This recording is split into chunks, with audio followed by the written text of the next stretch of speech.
So basically, maybe I could explain what's gonna happen while the gameplay is happening. So the idea is that I'm going to start doing a podcast, sort of. Or I'm going to try. This is going to be the pilot episode, where I take a player at a time, and I let them just come over here, and we talk for a bit, and I ask them about them as a player and as a person to get to know them a bit better. This is also to get people to know a bit more about the Stockholm and Swedish scenes, because I feel like internationally people don't really know us as well as they maybe would be interested in knowing if they knew some of the people in here, because I think we have a lot of interesting and fun people. So the idea is that once we get a couple of people, and I see some people in the chat, that I start asking you some interview questions, and we just get to know a bit of like who Daydee is and how you got to the point where you are right now, and maybe a little bit about the future as well. Yeah. So that's the general plan for today. And then feel free to come with feedback after the podcast or something, and also to ask questions in the chat, because we do have it up on a separate monitor so we can see it at all times. Jesus, does this work? It's so sick! Dude, nobody knows how to gentleman now because it's NTSC. That's true. It's very true. No! What?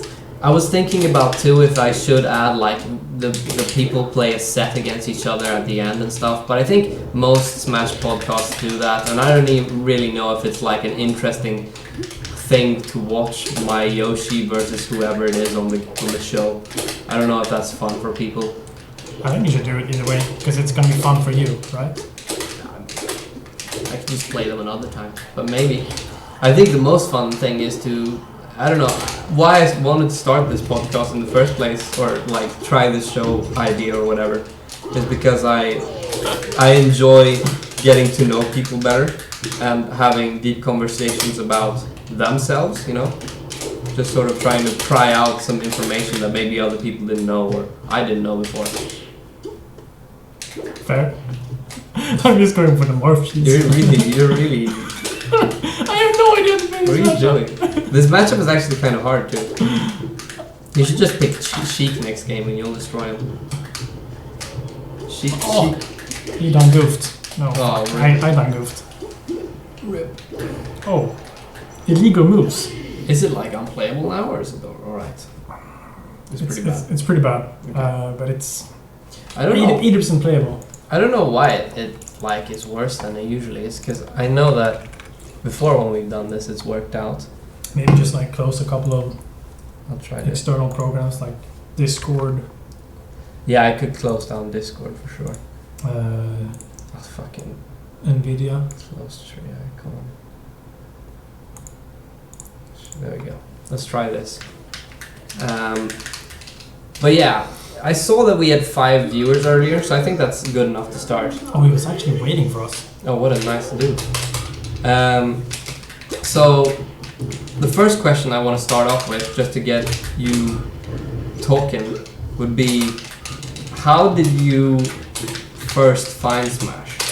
Oh, like Melee or Smash? So I want you to start from the first casual little Daydee moment. Like competitive Smash, right? You could even bring up, when was the first time you even touched the game? Okay, so back in elementary school, Yeah. we go back to when I was 5 years old, Mm-hmm. or 6, Mm-hmm. 6 years old. I think I was 6 years old when I got Nintendo 64 Mm-hmm. and the first Smash game, Yeah. and I played that to death. That Yeah. was the most played game on Nintendo 64. Oh, okay, we just lagged out. The most played game by far. Let's see if I died. Yeah. So we had a few like free-for-all tournaments in my school when I was Yeah. like 6 or 7, Yeah. and So you actually played at school? I actually played like tournaments when I was 6 years old in school, but like free-for-all tournaments with items. But still, it was some sort of like competitive setting. Yeah, it was a competitive setting that I actually started because I had a tournament at one of my birthday parties. Yeah. That I entered myself and just like obliterated everyone. That's so funny. Actually. But people took the idea and people liked it. Yeah. It was a bit weird because I lived in like a suburban area and people didn't really have that much games and weren't that nerdy as I was, so I actually got banned from entering the tournaments. Really? Because you were too good? Yeah, and not just in Smash, like in FIFA and all the games that everyone else liked, because everyone else was playing like football.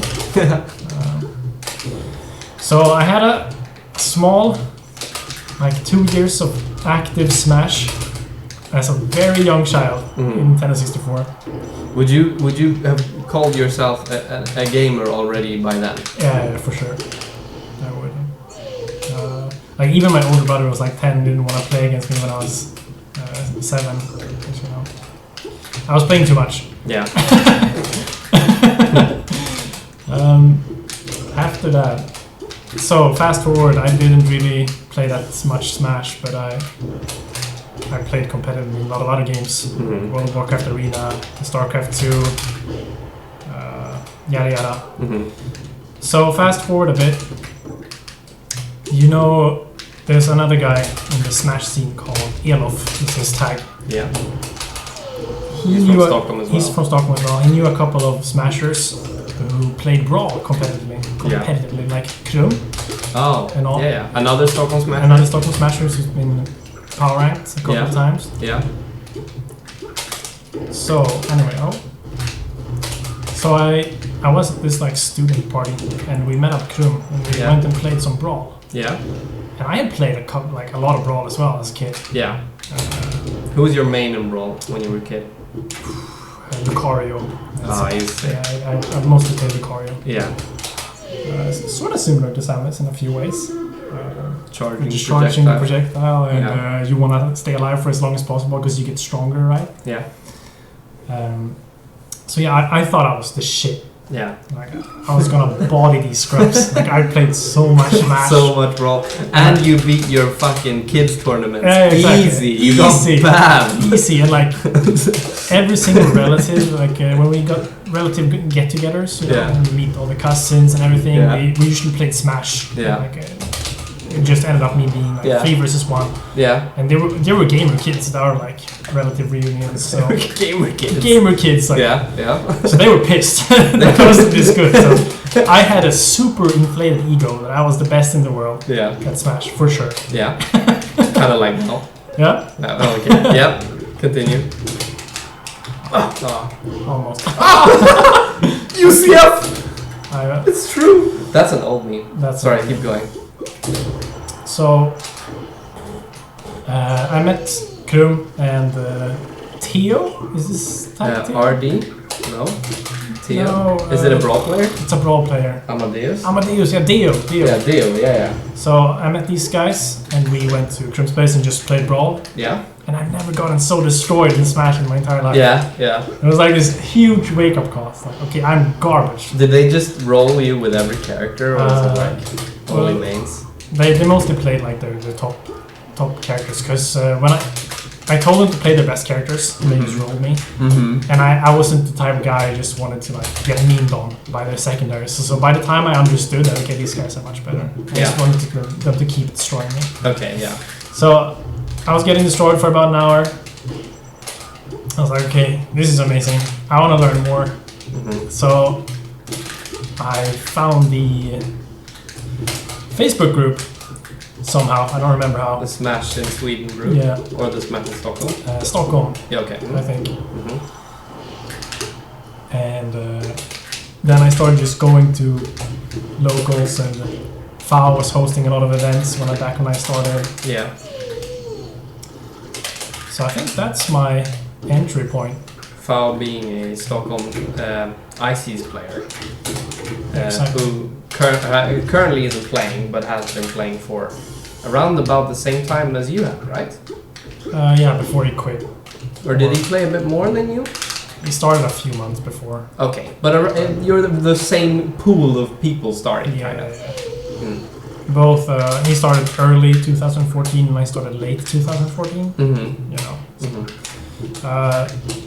Actually, another huge part of this is for sure the release of Smash 4 got me hyped, you know, because I was like, I played a lot of Brawl. Yeah. And I just recovered from carpal tunnel because I was playing too much StarCraft 2 and I wanted to get into another competitive game, but not StarCraft 2 because like it's too APM intensive. Yeah. A lot of people have problems with their hands in this game. Yeah. But this game is slow. Like, compared to StarCraft 2, this is slow. Yeah. Unless you're like Moki. Yeah. Or some super technical folks. Yeah. So yeah, I wanted to find a new game. Found the melee scene. It was everything that I wanted. More social interaction with people. Did you miss that in the Brawl and Smash 4 scene, or did you ever visit? No, I never visited that scene because I tried the game. Yeah. And it felt so bad. Like. Smash 4, you mean? Yeah. Because during my hype, I had played some melee, casual melee. I booted up melee at my home and just like moved around with Marth and looked at some like Ken tutorials. Actually. Yeah. I saw those too. Yeah.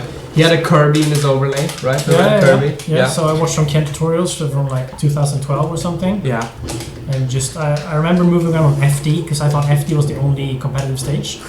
so I just ran around on FD with Marth for like 10 hours and I was like, dude, I got sick movement now. Yeah. And I always loved movement. Yeah. That was always my top priority. Like I didn't touch or combo characters. I was literally just like running around with Marth almost. Yeah. Every now and then I was doing some shitty combo on a Fox, but it wasn't the priority. Yeah.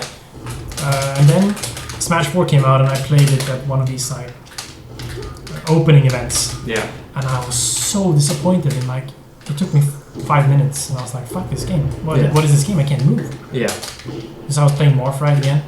Like, okay, you can't move around in this game. So you started out with playing Marth? Yeah. And you felt like you couldn't move at all in Smash 4 because you had practiced melee before. Exactly. Is that correct? Yeah. So it's like a blessing and a curse, I guess.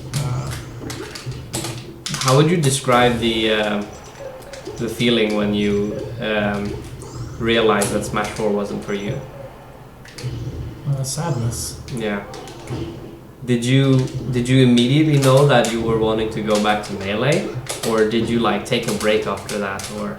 No, I was already kind of like into melee. It was like the first week of melee or something. I had already been to Faust Place, I think, once or twice before Smash 4 hits.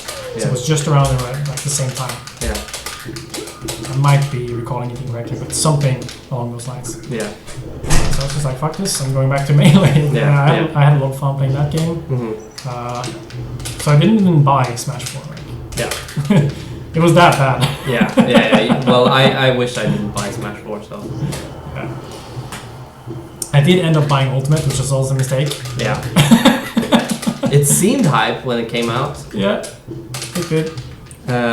Did you ever watch? Because you've mentioned that you played in a Brawl tournament, and that was the first spark of competitive Smash in your grown years.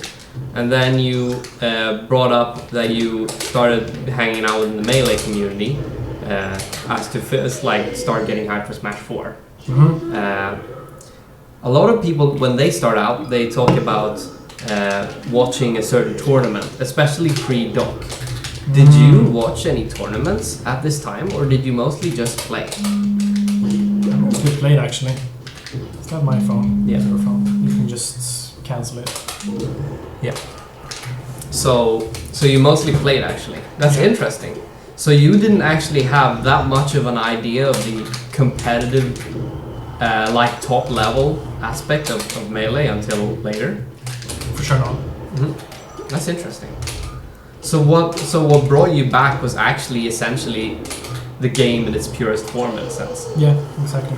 That's actually super interesting because I think for a lot of people, they get enamored with the feeling of watching the competitive highest level Smash, and they feel like this is something I want to try to replicate, or this is something I want to be, you know? Yeah. And that's how they get into it. Yeah, I mean that feeling came later. Yeah. After a few weeks, I was like looking up things. Yeah. Seeing how people moved around, I was like, holy shit, it felt pretty good. But I think that's very interesting because in some way I think that's a very healthy relationship to the game in the sense that you felt like you purely for the sake of the game wanted to play it, Yeah, I guess. Oh, almost. You can cover every option with that, right? Yeah. So after that, you started actually competing in Melee. Did you keep going with Mars or did you stop? I see it now you're playing Samus. So I played more for like a week. Yeah. And then I realized I want to try all the characters, kind of. Yeah. Fox and Falco felt like, okay, I'm just going to get Carpal Tunnel again. Yeah. Like, I understood when I watched like the top Foxes, like, okay, this character is too fast. This is probably not a good idea. Yeah. So I tried a lot of Sheik. And then I sort of hit this like, and this is a super Dunning-Kruger effect moment, but I felt like I reached a peak with Sheik, even though I was like super garbage, getting like JV5 by Jade, Yeah. And I was like, yeah, I understand dash back, I understand, sorry, not dash back, I understand dash attack. You don't understand dash back. Dash back, no, that was not a thing back then. I understand dash attack, combos. You mean dash attack to dash attack? Dash attack to dash attack and dash attack to fair and like all the basic super day one Sheik shit. Yeah. And I didn't understand how to get better at Sheik. Yeah. So I felt kind of stuck. And I just learned wave dashing. The wave dashing I thought was like the coolest movement option. It was sort of like watching Quake. When they jump around, and it's like this perfect, harmonious movement. Yeah, where the movement, just watching the movement, kind of makes you feel like you're living it too. You know what I mean? Exactly. You get like an empathetic sort of fuck yeah. Exactly. Yeah. So I tried Luigi. Yeah, because his movement was just wave dashing. Exactly. Yeah. Exactly. I'm glad you picked Luigi as well, so you can show the roots. Show my fraudulent Luigi against this. Did you pivot? No way. Did you actually pivot? Or did you turn around? Yeah. I like how you immediately took credit for something you didn't do. Did you pivot? Yeah. Clearly did not. I like that you trust me. Do you know how to pivot? Yeah, I do. Okay. I suck at it. Because it's not like a Samus thing to do, kind of. Maybe it should be. Yeah. Oh man, it's fine. That was my chair. Oh, you're fixing the chair. Brief intermission. Some more. This guy's getting bodied. I'm suiciding. That's cool. Thank you. Suicide, badass. Sorry. That's a quote from an episode of Always Sunny in Philadelphia. Anyway, so how did you like your beginnings as a Luigi main then? It was great because people sucked against Luigi, right? And I got so much random shit for free because people sucked. Who would you face in a bracket back then? I remember facing Tengi a lot. Dr. Mario main. Was he a Dr. Mario that main then? Yeah. So it's funny because in my generation, I know him as a Fox and Sheik player. Sheik player? He played Sheik for a little bit at the end. He's definitely not a Sheik player for me. Yeah. He's a weird Fox. And who only knew how to full up. Yeah, it's a good move with Fox. It really is. It might be Fox's best move actually. Look at this. Oh, got him! I even knew! That's actually how funny. Oh! You've been playing against this guy for a bit. He seems to enjoy playing. Okay, never mind. I was gonna just give him credit for enjoying playing against you. When I picked Luigi, I was like, fuck this. Yeah. It's Hungry Fox. Oh, nice. Hungry Fox. But yeah, I mained Luigi for about a year. And then, speaking of, like, going back to what you said earlier. Yeah. I actually started watching a lot of Melee a few months in. Yeah. And I watched Leffen getting bodied by Plup at Evo, I think it was. Oh, the Samus clip? Yeah. Yeah. And I was just starting to feel like I was reaching that peak again with Luigi. Although you clearly weren't again. Although I clearly... But I was like, yeah, I'm not improving as quickly as I want to. I think it's the character. Yeah. Oops, what the fuck am I doing? And this was about a year into playing competitive Melee and actually trying, kind of. Yeah, exactly. I'm getting memed and destroyed by this fox. By my fraudulence. I think we should just play Samus after this. Yeah, so tell me more about Luigi. I see that you're trying because you don't want to lose with your Luigi. So yeah, I've made Luigi for a year.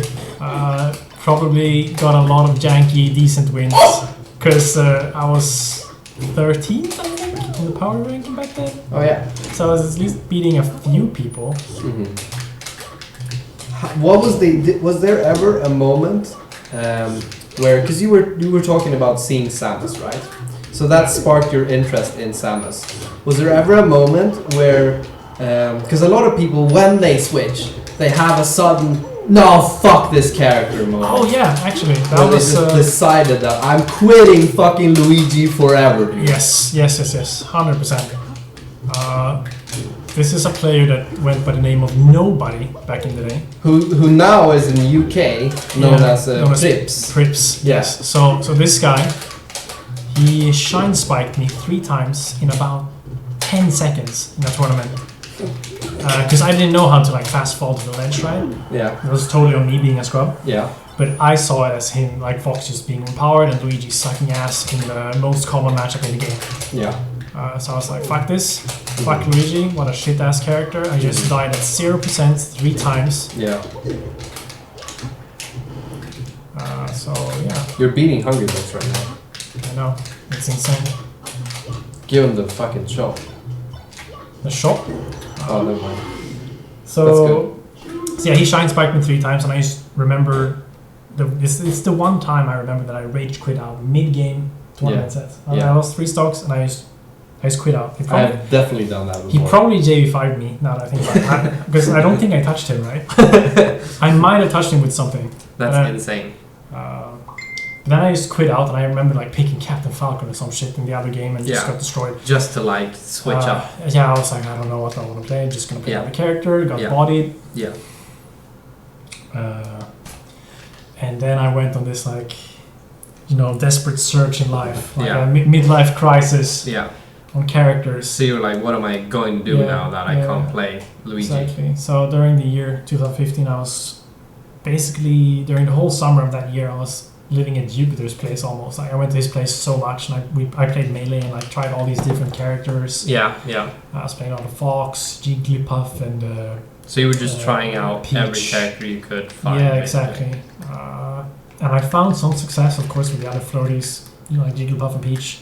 But I had the same issue with those characters as I had with Sheik. Okay. That I didn't have a lot of fun playing. Yeah, okay.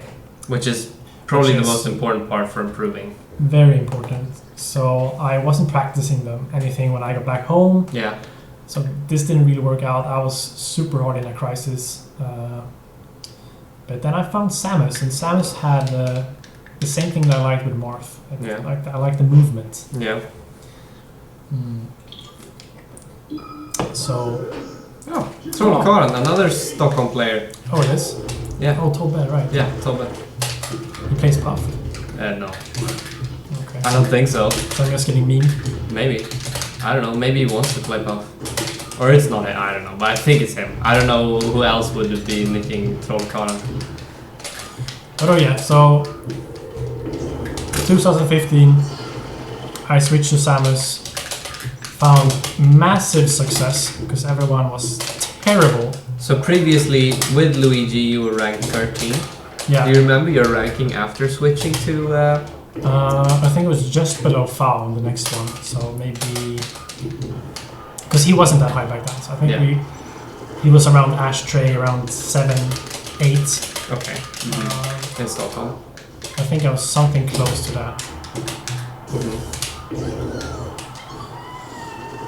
So yeah. Sup, Red Blaze.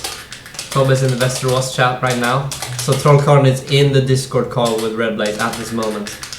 Red Blaze, tell him he's getting shit on. Oh, that was bad.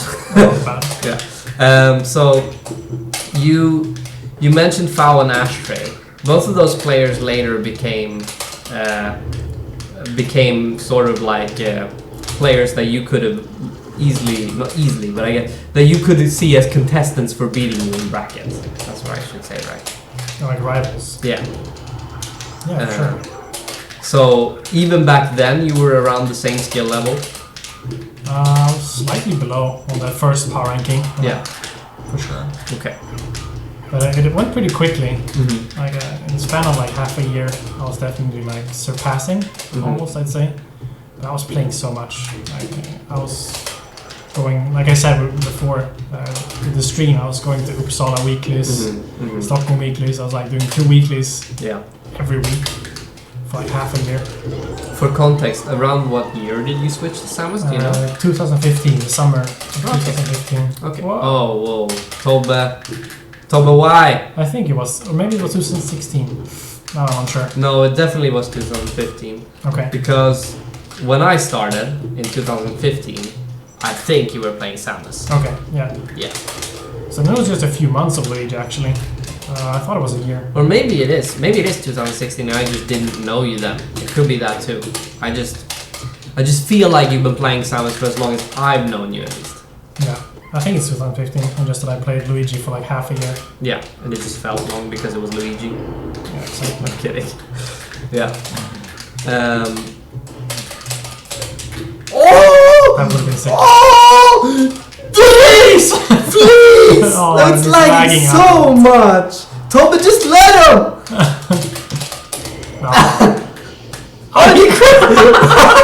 He got me. What a legend. There's nothing more... Oh, sorry. Nothing more legendary than that quit out. Ekim, sup?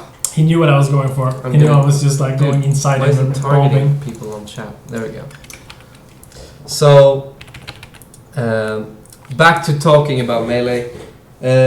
You were playing... you were starting out Samus, and you quickly felt improvement. What was the difference between when you played your previous characters and the switch to Samus? I was thinking more. Luigi was very random. Like a lot of jank and random outcomes in neutral all the time. Because it was very dependent on the opponent's DI, like everything you did. And it, like controlling Luigi's movement is like, you need to be top 20 in the world. Like you need to be club. Okay, because he has such specific wave dash lengths you need to hit? Yeah, kind of. Like he has the trickiest movement in the game to control, I'd say, to perfect. So like in theory, Luigi's insane. Yeah. Or like Yoshi is kind of similar in that sense actually. He has a very tricky movement to control, like to get the basics down. Yeah. But once you know the basics of like Yoshi movement, it's not really as Luigi. It's like you can control Yoshi, but anyone around your level could never be close to controlling Luigi at a decent, a good level. Yeah. Sorry, I laughed. Tobbe came into the chat saying, "I'm the fucking best." It's actually really fun. I got destroyed. Yeah. Confirmed. So you feel like you were definitely thinking more about the game? In what sense were you thinking about the game? So Samus has this tendency to like switch the pace of the game. Oh, how did that hit? Yeah, okay. A couple of clips here and there, you know. With Samus, I could all of a sudden I could control the pace of the game. With Luigi, I had to like rush in. I felt like a lot. Yeah. I could never be in control, kind of. I could just like hope to create chaos. Okay. And instead of creating chaos, I could now create this like harmonious situation where I understood what the fuck was going on. Yeah. In neutral. Yeah, that makes all sense. the time. That makes sense. And I think that helped a lot. Because now I could see patterns. Now I can understand like what works, what doesn't work. Like missing the the tether doesn't work. Yeah. I feel like it's actually super important to, for improvement, to understand how the interactions actually play out in a way that's kind of deterministic, in the sense that you think about the game like, if I F-tilt this opponent before me on the ground, and they shield it, this outcome should or will happen. Yeah, exactly. And playing a character who has interactions that are sort of strange or harder to predict because of like smaller interactions changing it, like smaller spacing differences or something. Exactly. Can make learning the character a lot harder than one that has more clear cut, this is bad, this is good answers. Yeah, that's that's a very good way of seeing it. Then Samus is like on the opposite extreme spectrum compared to Luigi here, in my opinion, because Samus has a lot of moves that will create like very similar situations all the time. Like, oh, you hit a down tilt on this character, it's gonna lead into a back air for the 1 millionth time. Yeah. Like Sheik has the same kind of principle. Yeah. Just Samus was more doing the movement that I liked. Yeah. But they're very, very similar in a sense.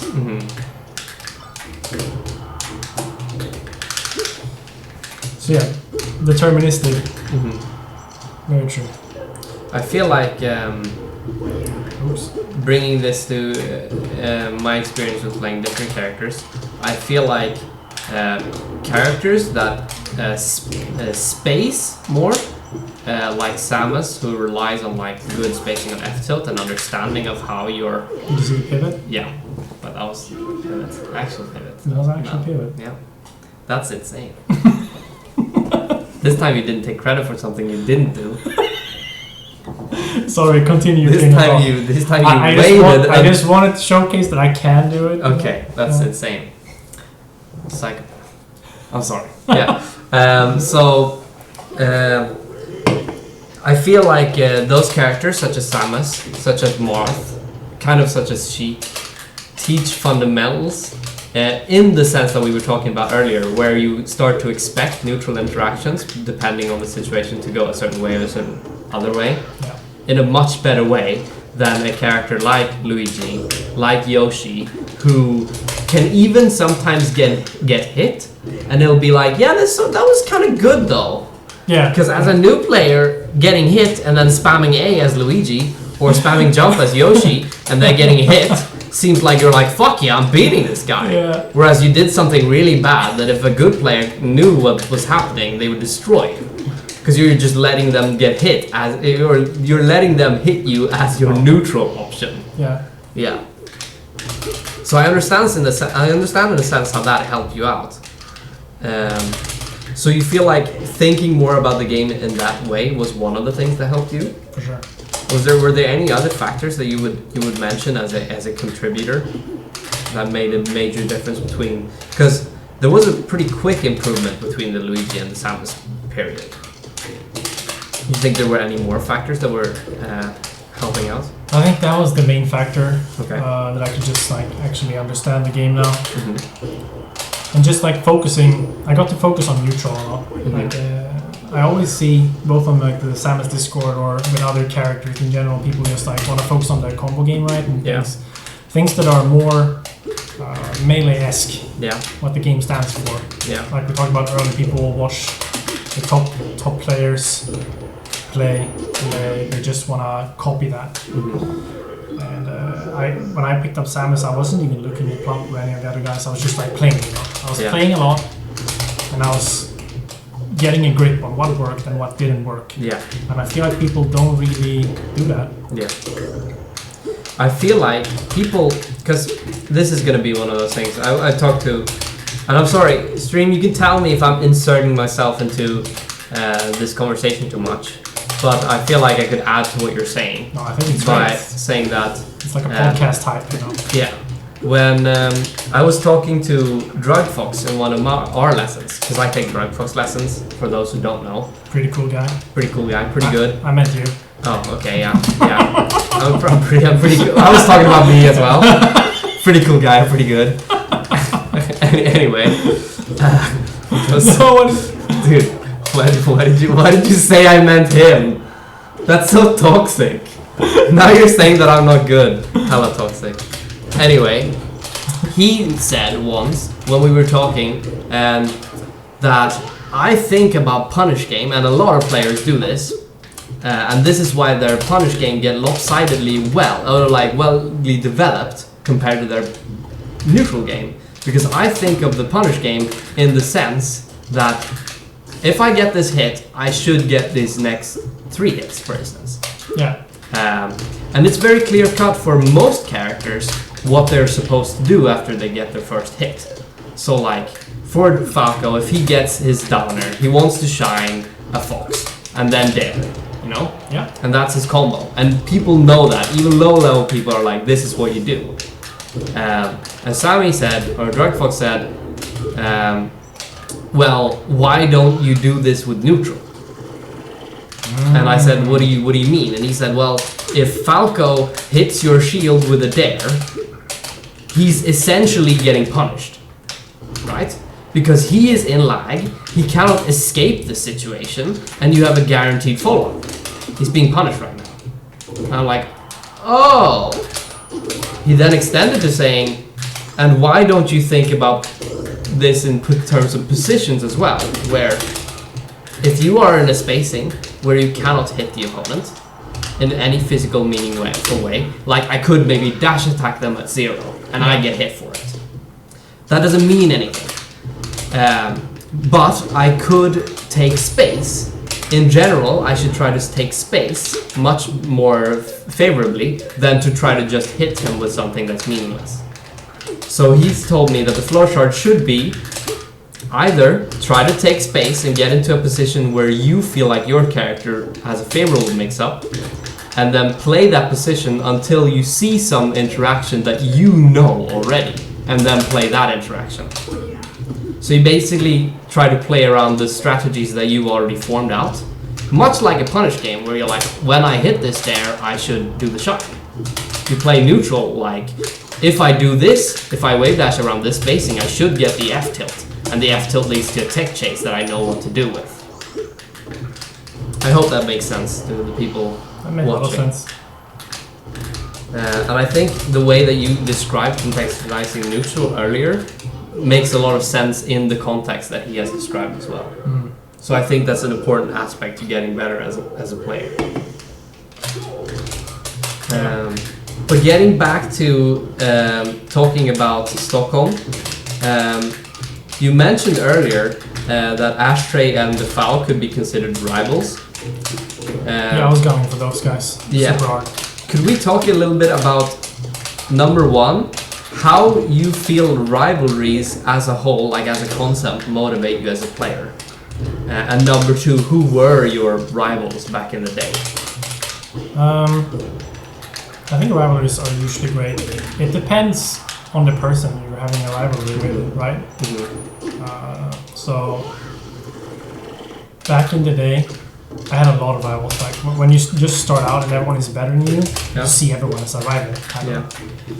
This is also something I've learned. Like you usually tend to look at the people slightly above you as rivals, even if they don't do it back.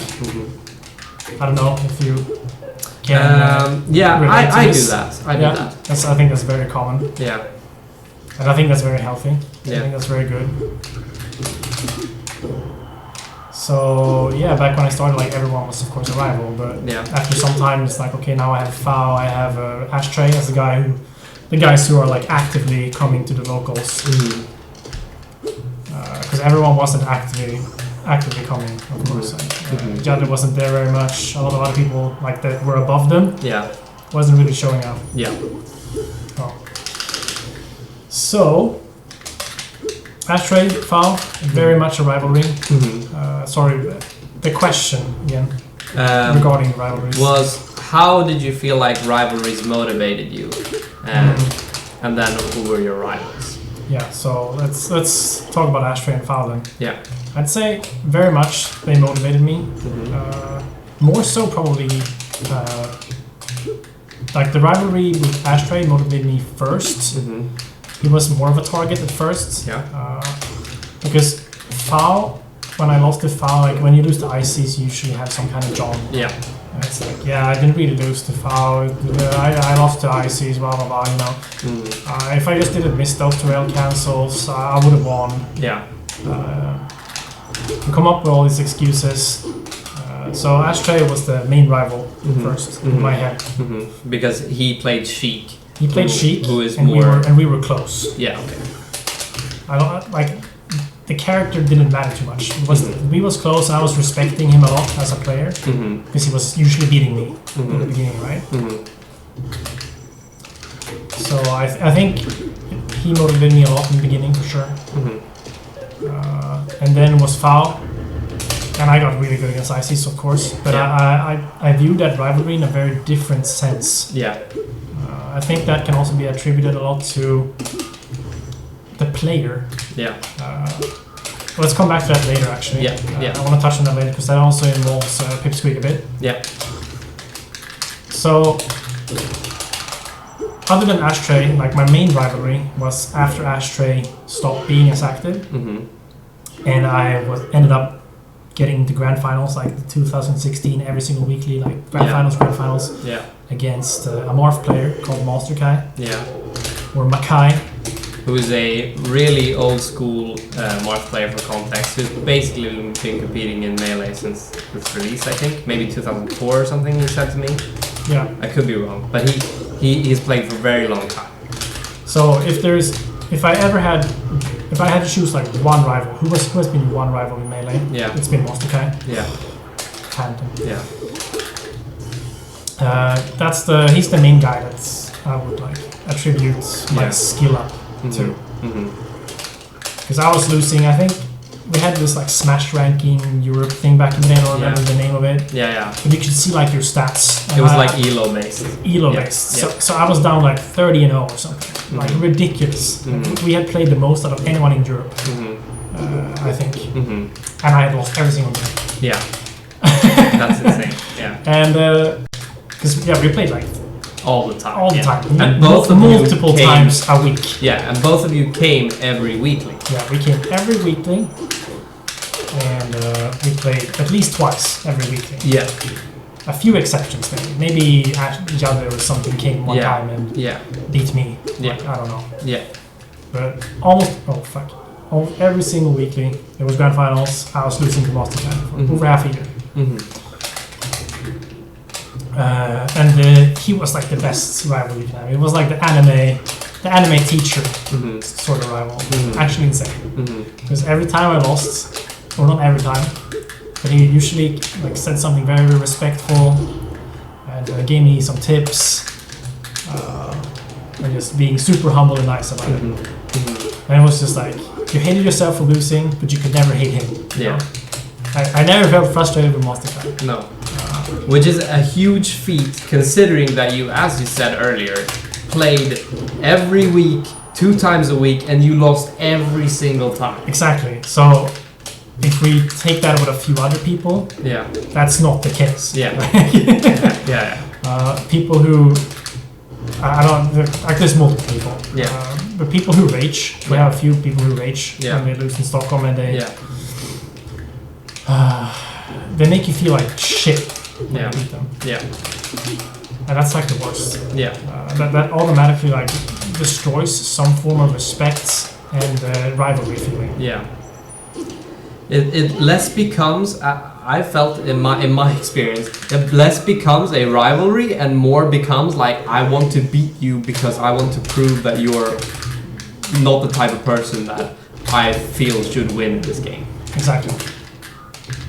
It becomes like a moral thing almost. It's like it's a good versus evil fight. I can consider myself sometimes, which is so strange to even think about out of context. But I mean, I see where you're coming from, but I think when someone is like that, I almost want to become like the monster myself. So I start playing very degenerate against these type of people as well. Oh yeah, that's true. I do that too. I can like taunt way more than I usually do. Camp ledge. Yeah, I shoot a lot of missiles. Fick missilerna! And I do what makes them frustrated and angry, like a lot. It's almost like a psychopath thing when you think about it. It's like, I don't want to have, like, you're not supposed to have a good time because you're not letting me have a good time. Yeah, makes sense. I feel like that's a very human thing. Yeah, it's probably some form of revenge shit. Exactly. So Master Kai was the opposite of that. Master Kai was the ultimate opposite of that. In my experiences of talking to Master Kai, for those who do not know Master Kai, he is he's rather quiet, but he will always respond to you when you talk to him. But he doesn't really. He needs to get to know you for opening up, and he is always very respectful to people.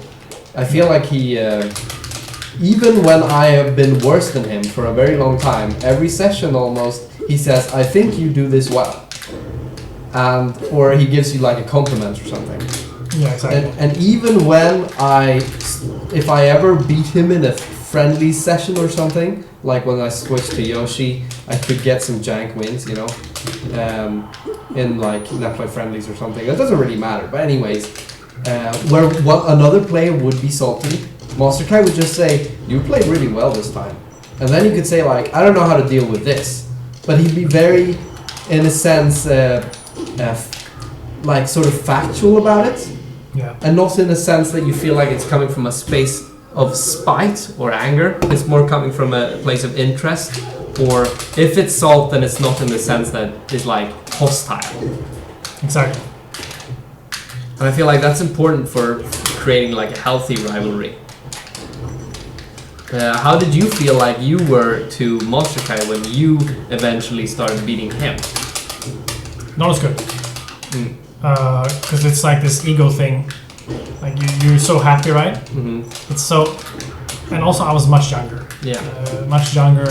I wouldn't say it was bad. I was just like the average younger, immature, whatever person. Yeah. Probably super neutral. Yeah. If I were to like trying to see it from his perspective, I would just like, it's probably not bad about it. Yeah. Because I was also like, "Fuck yeah, in your face, haha," you know. But I was not like being this super humble, giving tips, sort of guy either. No. I was just like taking it and leaving. Mm-hmm. So yeah, but I think that's also just like an age thing and a maturity in life. Yeah. Like he's very wise. He really does give off like a wise aura in a sense. Yeah. I feel like to touch Master Kai even further. Please don't. I feel like he was a very good figurehead to have in Stockholm. For sure. In the sense that he was a good role model, but also was very good at actually bringing up people from their current level by trying to actually talk to them and give them advice. Because a lot of people, if they beat you, they can be quiet, kind of like, it's even known from top level mainly with HBox, for instance, where people deliberately withhold strategy from you or information about interactions because they want to be more favored the next time you play. Whereas Master Kai, he cared for the scene getting better rather than himself. I think him winning weekly number 203. Yeah, maybe that can also be attributed to winning so much. Yeah. He was happy that I was like one of the guys that he actually could play melee with. Yeah. He was so much better than most people there. That was also why it ended up being me and him in grads for such a long time. Oh fuck! Because I think the tier below at the time, like the jump was huge very often. Like FAO wasn't coming every single week during that time, I think. Yeah.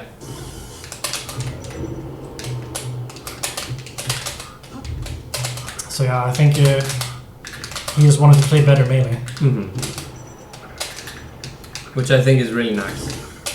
I think that's what helps the Stockholm as a community become a good region, rather than just him being a good player in a good region. You touched before on rivals, and we were talking about this a little bit now.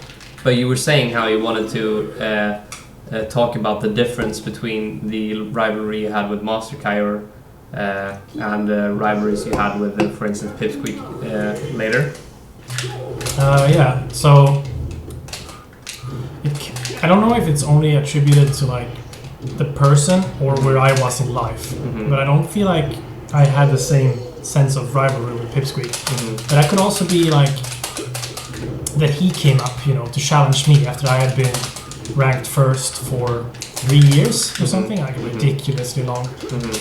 Not counting Laffen, of course, but he was never ranked. You were the highest ranked attending player. Exactly. So I've been the highest ranked attending player in Stockholm for 3 years. Yeah. Which is much longer than anyone else.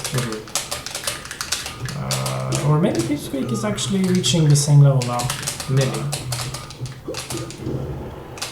I think it's not 3 years yet. Probably getting close. Yeah, probably. 2 years maybe. Yeah, I think so.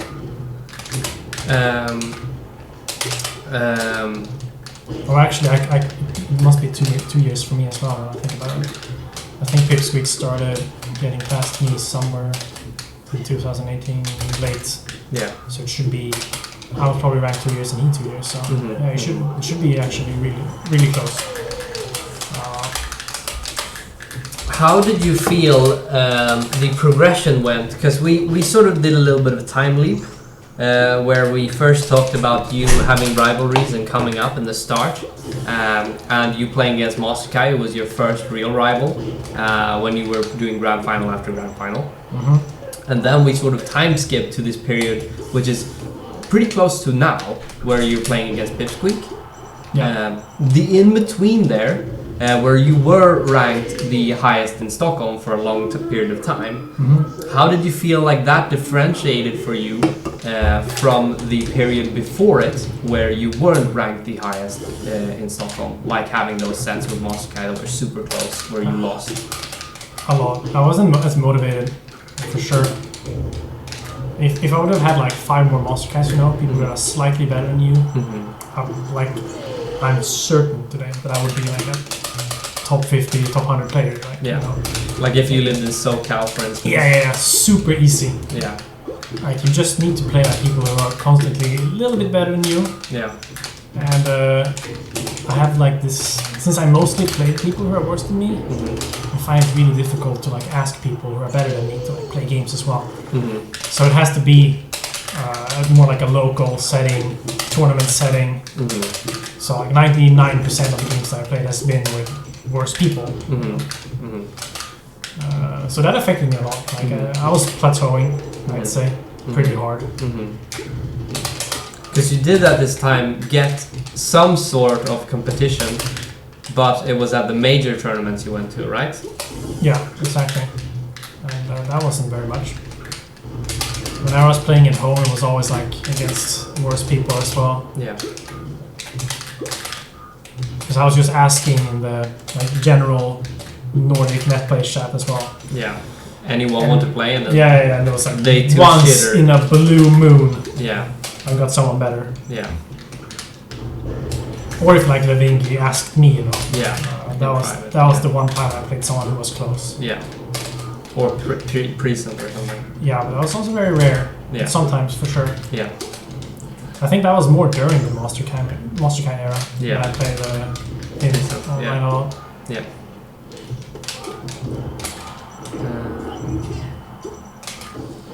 Sorry if I asked this earlier, but when Wi-Fi died, how did you deal with Sheik? How do you deal with Sheik? How do you deal with Sheik? I think for this podcast we'll try to, or like this, we'll try to avoid talking about character-specific things as much as possible, because I feel like I want to show Daydee the person and a little bit of Daydee the player lore rather than the how to play Samus. But I'm thankful that you joined us in the chat anyways. So continuing on the topic of... I got distracted by his knee. Yeah, I got destroyed by his knee. Yeah. Continuing on the topic of you playing against... Oh, where were we actually? Do you remember? We were talking about you playing. Dude, the sheet question actually threw me off hell hard. You were talking about rivalries, Monster Kai something. It was a period where you were the best. Yeah. Okay. For a long time. Yeah. And you only got competition at majors. Because I remember. I got competition. Yeah. I think that's. I was still losing to FAO and to other people every now and then. Yeah, came once in a blue moon. Yeah. After about 1.5 years, Kim started taking a few sets. Yeah. For sure. But yeah, Kim is also like one of the people who I have a weird, not really rivalry, because like it's the same with Brev and Kim and the Pipsqueak. Like if someone is free for so long and then all of a sudden they start beating you, it feels weird for the person who loses. Yeah. I think you should touch on that a bit more, because every person you mentioned before, you rose up to beat them. Exactly. So I feel like you create rivalries with the people who have been above you very easily, or personally. But I have a hard time establishing like rivalries with people who rise coming from below. Who coming from below, exactly, and then rise up to or above my skill. Maybe that's just some like mental block that I need to work on. From a psychological point of view, losing something always feels worse than gaining something. Or rather, losing something you've had feels worse than gaining something that you didn't have before feels good. Yeah. Basically meaning that bad feelings feel worse than good feelings feel good. And in this sense, you could sort of attribute that to when you have been on top for so long, you have had the number one spot for a long time. And when somebody comes and beats you, you feel worse because of it, because you feel like you're losing something that you had. Rather than when you're beating someone that you haven't before, you feel like you are trying to get something you don't have. So in a sense, it could be that you feel in some way that it's being something is being taken away from you. Yeah. And then you just come up with like this mental jolts, like I don't play as much anymore, blah blah blah, you know. Or I feel that way. Yeah. I think that's also a huge factor actually, that I didn't have as much time anymore. I got very spoiled back when I started. I think I had way more time to play than most people, which helps a lot, of course. And also when you're motivated to improve, you play even more. So the combination of having a lot of free time, because my university was kind of free the first 2 years, combined with like the motivation to get better, so I didn't spend much time on playing other games or whatever. I think that helped immensely. So in life, when you started out Melee, you were in uni, and around this period, if I'm correct in my memory, you were about to finish your degree in so exactly when Pipsqueak started like going past me, I was doing my bachelor thesis and, try harding school more and trying to figure out what the fuck I wanted to do with life, because my degree was kind of bullshit. I had to do something like a master's thing with it to actually get a decent job. Because you do study, or you work now, but previously you studied 3D rendering and modeling, right? Yes, so at the time I was doing 3D modeling. I want to be an environment artist. Kind of like the ones who design like the environments in Dark Souls or so that's what I wrote my bachelor's on. You were in that one? Yeah, I know. I was just trying to bring it up in a way that seemed like to the viewers. Yeah, of course. So I wrote my bachelor's on the environments of Dark Souls and how they affect like your mental state in a simplified way. Do you feel erect? Yes, you feel erect by watching this this building. The first question you give me, you show me a picture of the big boob lady in Dark Souls. You know the one? Do you feel erect by this environment? You're like, yes!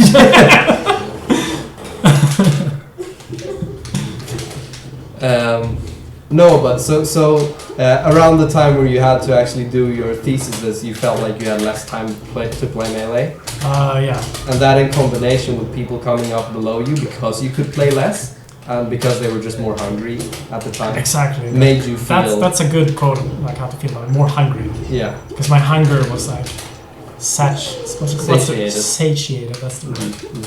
I was gonna say saturated, like no wait. Yeah. That's color. Yeah. I'm a 3D modeler, by the way. I know colors. Yeah. But how do you feel like real life affected your melee play in regards to like what mental state you were in real life? If that affected your play? A lot. I've gotten more aggressive. I don't know. I feel more stressed or something. Yeah. I approach when I watch myself from like 3 years ago. I don't approach. Yeah. The memes. the missile memes were true. Yeah. Yeah, they were way more true when I was bad. Yeah. Like when I was playing Monster Tribe, the missile, like there was a lot of missiles. Yeah. I don't believe in the missiles as much as anymore. No. Not in the way I did back then. Yeah. But even though you were starting to struggle in Stockholm at this time, national-wise, I feel like your results, even during the time of you approaching your bachelor's and slightly afterwards, were improving significantly. Yeah, but I mean that's true. I think I felt like a surge of motivation whenever I was outside of Stockholm and like playing other people. And some tournaments I just had a really good mentality. It's like it doesn't really matter what I get in the results. Like I know I'm rusty. And I think that helped a lot. It took away a lot of like nervousness. Just like not really caring. That was the thing in Air 5, right? When I got 5th. So during that time, I had said to myself, okay, this will be my last tournament for a while. Maybe forever. I was being very dramatic. Deep down, I knew it wasn't going to be the last one. No, most of the times, you know. It's like I quit. Yeah. I'm quitting Melee. Oh, you're back again next week? Okay, cool. The classic. So, Air 5. I was like, okay, it doesn't matter. I don't even need to do... Like, I can get top 50, and I'm happy. Like, I'm rusty as fuck. No one cares. Or I don't care. And with that mindset, I just like... It took me so far. So I was just playing so fucking good. Because you were kind of relaxed in the sense. Yeah. I was super relaxed, and I played Ekin during that tournament, and he felt super anxious. And that got me thinking, like, okay, this is not just Ekin. Ekin also got 13 to that tournament. So that was Ekim's best run as well in the tournament. Yeah. But yeah, I felt Ekin meant a lot of people were playing super nervous, and I could like feel their nervousness. Because I was like in this super physical avatar state almost. Yeah. Super cheesy to say. But yeah, I didn't care, and that helped me a ton. So I got 5th at Air, which is like Europe's biggest tournament ever. At that time, it was the biggest, and I think it still is the biggest. I think it's going to be the biggest forever, so that's cool. Yeah. Unless we get a super short surge of new people, it's probably going to be the biggest.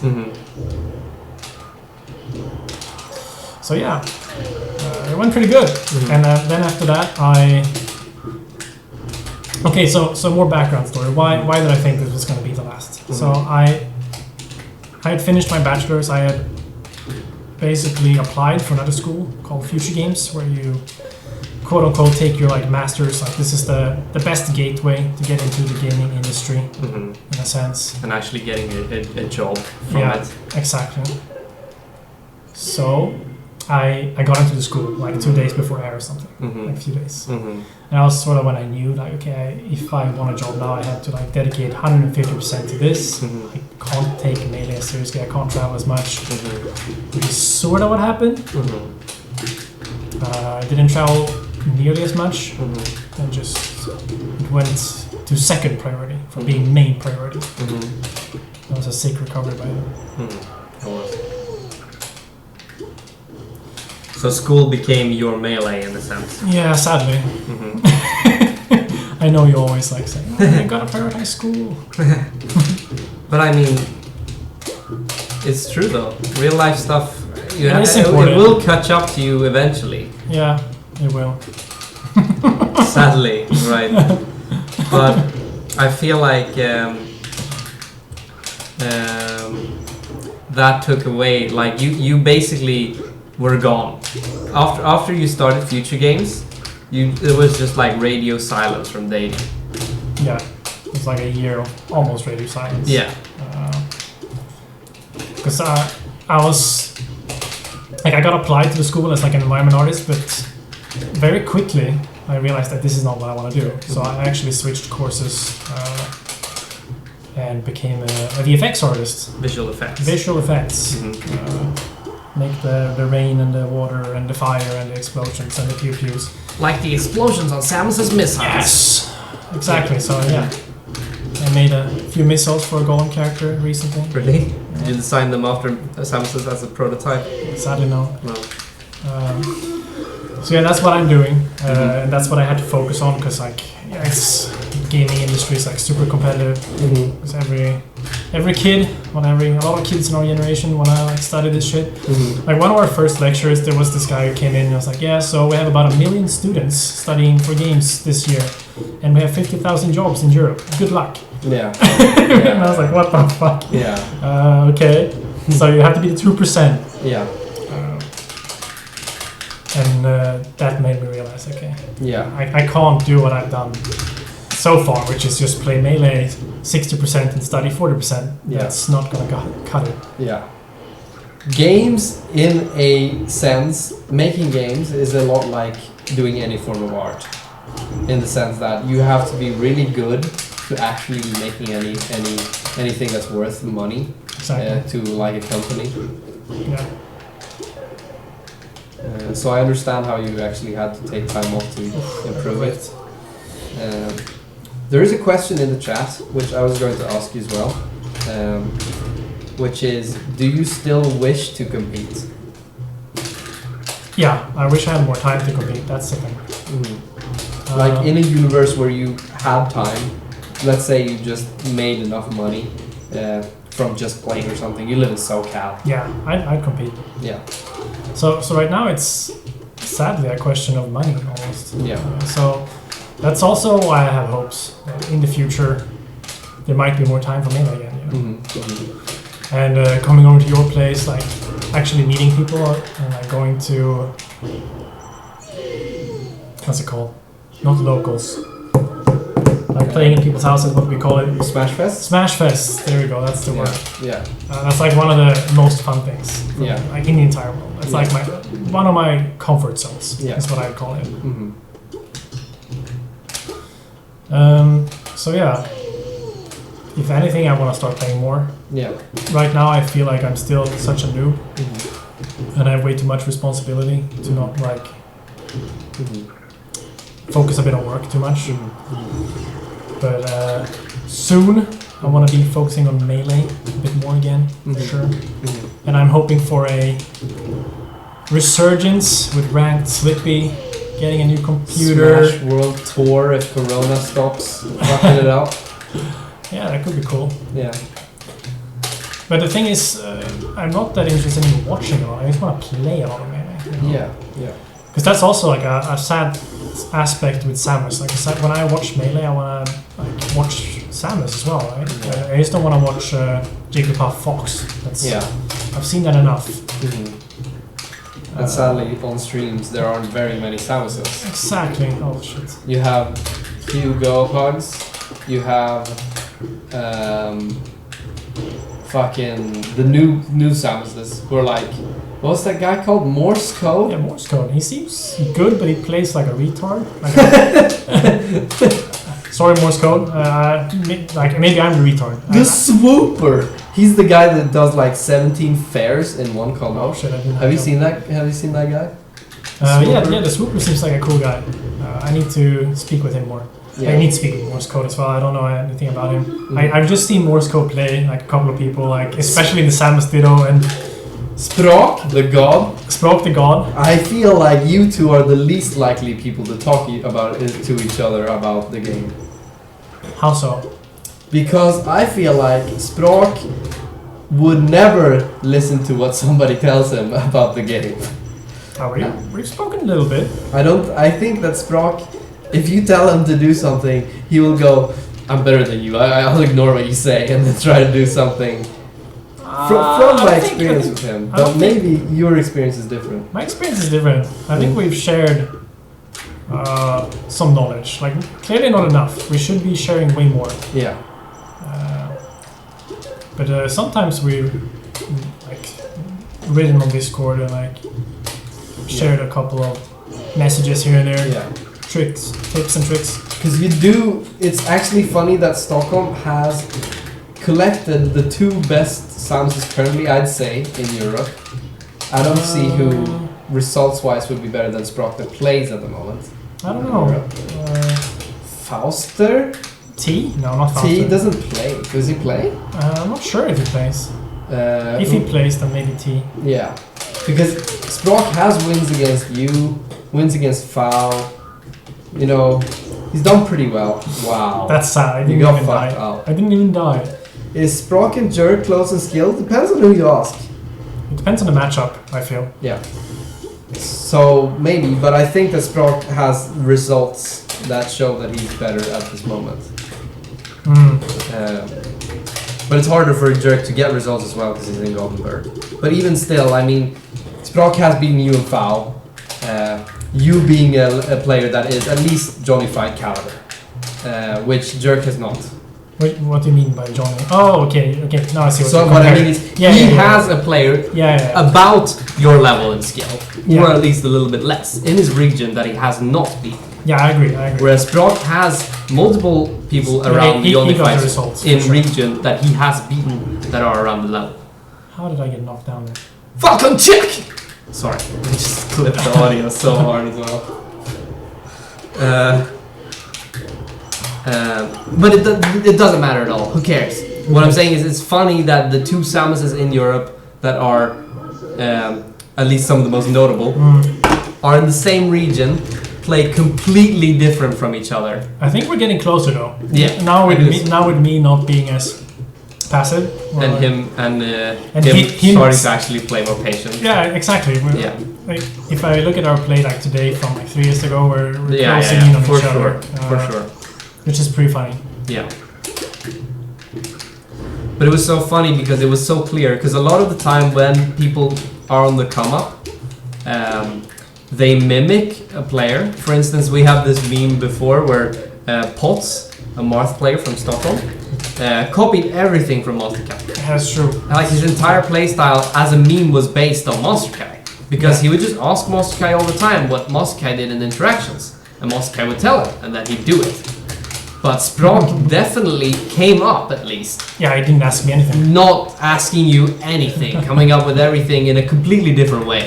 Like, to describe the way that you two view the game, you could just look at how Sprock 3 years ago used grabs compared to how you 3 years ago didn't use grabs. Yeah, I guess. You did use grabs, of course, but he did it as a neutral tool. Whereas you did it as like a hard, specific read, kind of. Yeah. I did it correct. Probably, I think. I don't know. That's the cool thing about Sans. Like, you can play the players so differently. Yeah. If we take the Morse code example again, like I have no idea what the fuck he's doing, but he's the best player in Project Melee, and like he's ranked higher than me, so he knows what he's doing. Yeah. It's just I'm gonna steal Duck's words. Yeah. He plays like an abomination. The World of Warcraft creep. Or like his play is an abomination. Okay, maybe. You know. He looks like an abomination. Yeah. You're very rude to Morse code. No, like that's not my words. Daydee should be ranked over Swooper though from Eclim. How do you feel like the top 100 European / American bias affecting your ranking? Insane. Like we had people like Setchi being 4th, Frenzy being considered like super high. So many people from Europe who just like went to one tournament in the US and beat one random dude that was clearly worse than a lot of people that I beat in Europe, and they instantly got ranked like super high. Like I'm up on everyone. Of these guys who's gone over. Yeah. Like I'm up on like at that time I was up on Present, I was up on Pipsqueak in the tournament, I'm up on Frenzy, Nebby, even Setchi, like we played one time, not in like it was a money match, whatever. Doesn't count. But I won 3-0. Most of the European ranked players at that time. Like Setchi's better than me today, I'd say. Yeah. For sure. Frenzy, another one that is top 100. Oh, it is. He's top 100 now. Yeah. So yeah, for sure. I should have been, after being 5th air and not being top 100, that's like the biggest joke ever. But to be fair, Frenzy has improved a lot, and he was on this current one, and not like the one where you should have been ranked. Because there was the one player from Europe that did get ranked that year was Nebby, the ranking that we thought that you were getting in. And Nebby you were up on. The difference between you and Nebby was that Nebby went to the US and played against players and beat them. Yeah, and they only care about the US players. Yeah. So like me beating Prof doesn't matter at all. And if you and this is another topic, one tournament set you played against, or actually we should talk about this. Since we were touching earlier on tournament results and top 100, I think it's valuable to note that one of your top 100 victories and one of your closest to being top 100 victories at the time were ICES players, right? Oh yeah. So yeah, that's also a nice topic. Like I got last hit against a guy who was ranked 7th in the world. Yeah. Shoot that. That time 7th in the world. It's like if I would have beat him, they'll just go up to like top 40 now. Like probably, yeah. You know, like that's kind of what happened with Setchi. Yeah. No, it's true. It's really weird. Especially since you earlier that year, or was it maybe before, but still you had beaten this kid Boogie. Yeah. Another ranked, I think it was 50-ish or something. 30. 30? Really? 30? Yeah, or 27 or something. Really? Yeah. It's insane that you were not top 100. Yeah, that's what I mean. And and then Slox was like 40th time. Yeah. I didn't win, of course, but like a lot of people saw me go last hit with him as well, like last game. Yeah. So it was a real bummer because I got a few chances, like Slox. The Drug Fox actually destroyed me. He was the only American who destroyed me. Shoutouts to my coach. Shoutouts to your coach who knew how to beat Samus. But other than that, it was like game 5 with Slox, super close. Game 5, super close with Shootat. It was like. Actually, if you want to watch a set that's the biggest heartbreaker of your life, watch Daydee versus Shootat at, was it Syndicate? Yeah. I still have nightmares from going, like I was at the ledge here and I went for a grab. If I would have gone for a down smash, I would have won. Yeah. But I was like respecting him to not be as bad as like losing to wake up down smash. Yeah. Know? But he would have lost because he like spammed buttons. There was also a moment where you threw out a missile and Nana was way off stage and the missile exploded right in front of her face. Yeah. Because it had been traveling too long. Exactly. If it would have hit her, she would have been dead. Because he was in tumble, and that he was so pro against you. Yeah. Yeah, like super unlucky. It is what it is. Yeah. Which is then justice that you in some way got to be prof the last tournament you played in a sort of similar fashion, where it was a last hit sort of deal. Yeah. Where you clutched it out rather than getting the opposite. Yeah. So I had like the few chances I got against these like top players from the US, I always like lost almost the clutch. Yeah, especially the time where because you did go to the US and try to farm victories, right? Oh, like one time. I went to the US one time. That was very unfortunate. John's Deluxe, like I think I got bracket super unlucky because I met first a Puff that was like ranked 60s at the time. Was it soft? Yeah, soft. Yeah. And I was very bad in the Puff matchup, and the Puff matchup was like the worst. Samus, yeah. So I lost to him, and then I met this Falco called Ancho. Was it Ancho or Potato? Ancho. No, Beat Potato. Okay. I beat Potato, which was a guy who apparently beat a Mew King back in the day, but it was like kind of semi-retired. Yeah. So I lost to Ancho, and he showed me his power ranking. And it was like him and 5 Samuses in like the top 10. Like, I'm not kidding. It was like the weirdest power ranking I've ever seen. It's like that one power ranking, I think it's Wisconsin, where there's like 6 peaches and 6 puffs. Oh god. It's a horrible region. Anyway. And then because of the those 2 people, you were out really early. Yeah, relatively early. Yeah. I got 150s or something, which is at Genesis with like 4,000 people. That's pretty whatever. good. Like, 2,000 maybe, I don't know. Yeah. But not enough to like break into anything and then beat anyone good. Even if like the only semi-good people was the retired guy who was like a thing 7 years ago. You know, no one cares now because he went in with a meme nick. Like his tag wasn't potato when he beat Mutaking. Okay, I don't remember what it was. Yeah. It was like way before I started, so it doesn't matter. Yeah.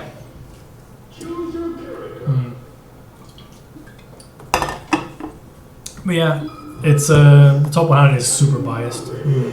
Like you have to travel to the US, or you have to become top 30 here in Europe. Yeah. Like I need to start top 30 level of play as a player, but like, from Europe. Yeah, like consistently you gotta beat everyone except like Leffen and Triff. Yeah. Or then Leffen and Armada and Triff, kind of. So like back in that day, it was Leffen, Armada, and AMSA maybe, who were like the ones that were like. Yeah, I need to beat AMSA, Prof, Uber, like these kinds of guys were the ones that I had to beat like every time. Every time, kind of. If I didn't do that, then good luck, have fun. Like the gap because of the bias, no one cared about everyone else. Like Nebby and these people that are obviously top 100 as well. Yeah. They didn't matter. Like no one really mattered. Yeah. So it's in a sense, I think it's just better to separate like the European and the because it doesn't work. It's like insane bias. Yeah. Yeah, in a sense, you have to buy yourself in by getting tickets to the US and competing there. Yeah, and then it's like the jet lag problem. Like I've never felt as jet lag as going to the US. Like, you go so far and it's like 9 hours difference. It's insane. Yeah. I don't know how Armada and Leffen does it. No, it's insane that they can actually consistently compete in that. But I guess they have like actually practiced dealing with jet lag as like a part of their profession. Because like I feel like they must have some sort of strategies to dealing with it better than the average Joe. Sure. But even then, it's like super impressive. Yeah, for sure.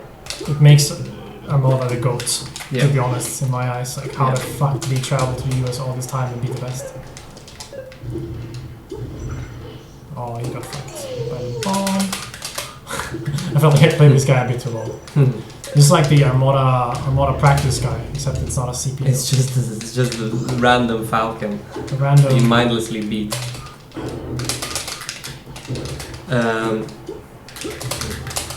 What do you feel like? Rather, now that you touched a bit upon like how there are not many Samuses to watch in tournaments. Yeah.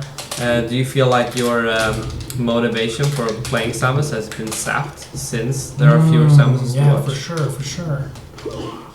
It's very lonely.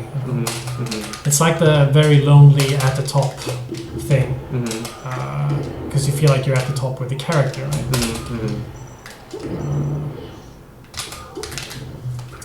So yeah, that's definitely a bummer. And I'm not saying that as like I'm super good, because clearly I'm not at the top of this game. I'm shit in my own eyes. Yeah. Yeah, it sucks. Like my motivation on these big tournaments was, of course, like watching Duck, watching Plap. For the little time that I could watch Plap. He switched very quickly after I switched to Samus. And when Duck stopped, who was like your biggest probably? Yeah, and that's the thing why I liked Duck the most was because I could watch him so much, right? He was attending a lot of things. Yeah. So like, yeah. Today it's probably Hugs because he's the most active Samus that is clearly above me. See, I feel like you need someone to be able to look up to. Like you look up to AMSA, especially when you're not at a top level yourself. Yeah. And not having that is kind of a bummer. Yeah.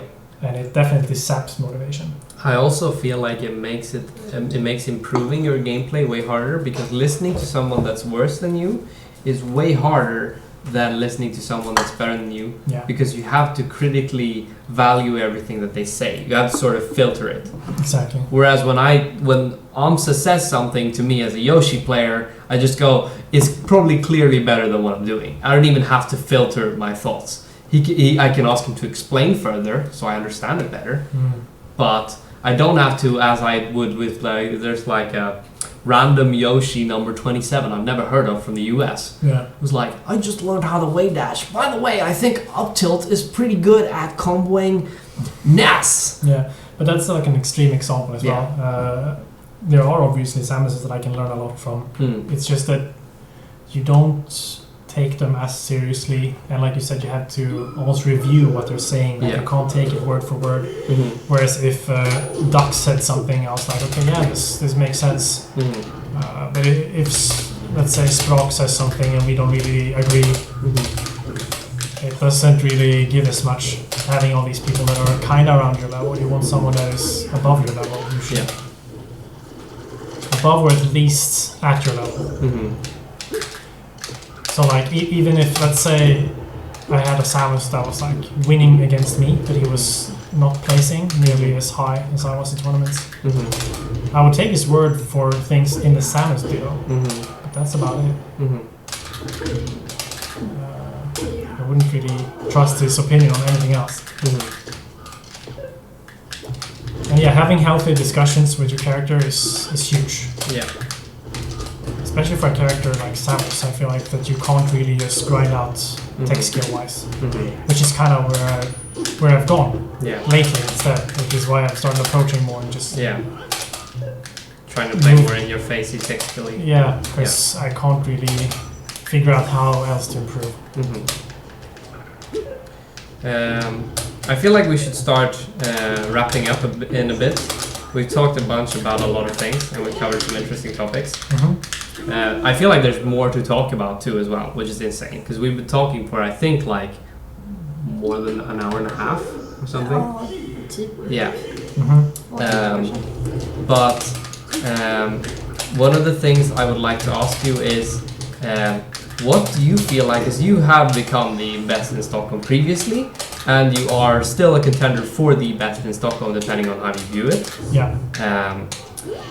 How would you compare the way that you have improved, or the way that you view the game, to other players in your region that you've talked to? Do you feel like there's something that differentiates you in the way that you view the game from others?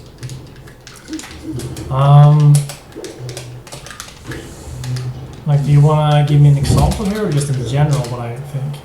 I think in general, but if you feel like it's hard, then we can start doing examples. But because I feel like everyone views the game so differently. Depending on who you play, and let's say Far with Ice Climbers, he's always going to view the game very differently. Like it's he's going for that grab. He's looking for your habits to try and net a grab. He goes for very, very risky things all the time, because high risk, high reward is perfect for Ice Climbers. Pipsqueak might be like viewing it like, what is the best option here? You know, like super min-max. And I think Red as well a little bit, but not to the same extent. I know they try to view the game more from a optimization. Yeah, he's talking about you, Red Blaze. Yeah, continue. And then we have those kinds of guys who just like play more intuitively and go with what feels right. And I don't know what my point is here. If we try to tie it back to the question. So you feel like, compared to other styles that you've seen, the way your play, or rather, you mentioned some categories of play that are different from the way that you play. Okay, so I think I'm more on the I do what feels right category. but it might not look that as much because people don't really understand Samus first of all. And of course you're gonna build up flow shards when you play so much. And a character like Samus can at times feel very flow shardy. So personally I feel like I'm just going with what feels right, and I don't really have a game plan in that sense. I'm just like reading. So I just feel like I'm feel-based more. Like what feels right versus this opponent. I'm not a numbers guy. I wish I knew more numbers. And that's usually what I come to Pipsqueak about. Like, give me the numbers. Yeah. I feel like you are also more of a... you kind of play to the human element. Yeah, exactly. Sometimes. The lag. Oh, wow. He just started up tilting and turned on the lag switch. Or are we lagging or him? I definitely think it's him because we haven't done anything differently for but the ping is like 20. Just try to like quit out and find another dude. Okay.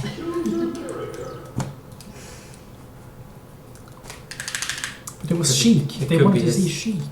It could be his ping that was like, oh, it's another Sheik! Tommy! Oh god. Okay, so yeah, feel-based. What were we talking about?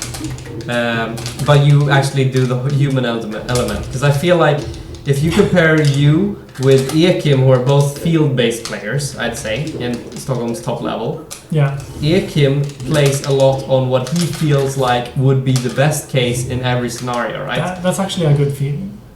He's a good topic to bring up here, because just like you say, like there's differences between feel and feel-based while it's lagging. Yeah, it's probably us then. Ekim plays a lot with his own emotions. Yeah. Like plays differently compared to how he feels at the time. Yeah. He looks more at himself and tries to optimize himself with his feelings. Yeah. Sort of like in between player. Yeah. Because he definitely has some science behind it, but I definitely put him more in the feel category as well. Whereas you differentiate from that in the sense of that I look at more at the opponents, what they're feeling. Yeah, exactly. I absorb their emotions more. And you feel like the thing that you would like to incorporate that other people are doing more into your gameplay would be one of those things would be actually looking at numbers and understanding the game more at a mathematical level almost. Yeah, exactly. So like having all the numbers in your head, like this works at this percent, this works at this percent, is huge. So an example. I don't know the exact math on this, but let's say I know that Fox up smash puts me into knockdown at 20%. Yeah. Just knowing that, and that I can just like crouch control or like take in place before that percent and not like fly up. It's gonna be huge. Knowing that I can knock down Fox with a dash attack at 20% is gonna be huge, because like dash attacking Fox, a good Fox before 20% means that I'm getting punished. Yeah. Because they like the new wave of Foxes, so you just like hold down. The lamest character in the game, you know.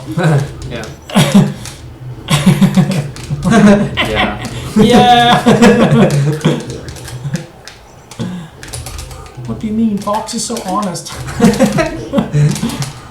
I'm playing so fast! Sure, man. Okay, enough hate on Fox. Yeah. Half of the viewers are Fox, probably. Yeah, sorry. Yeah.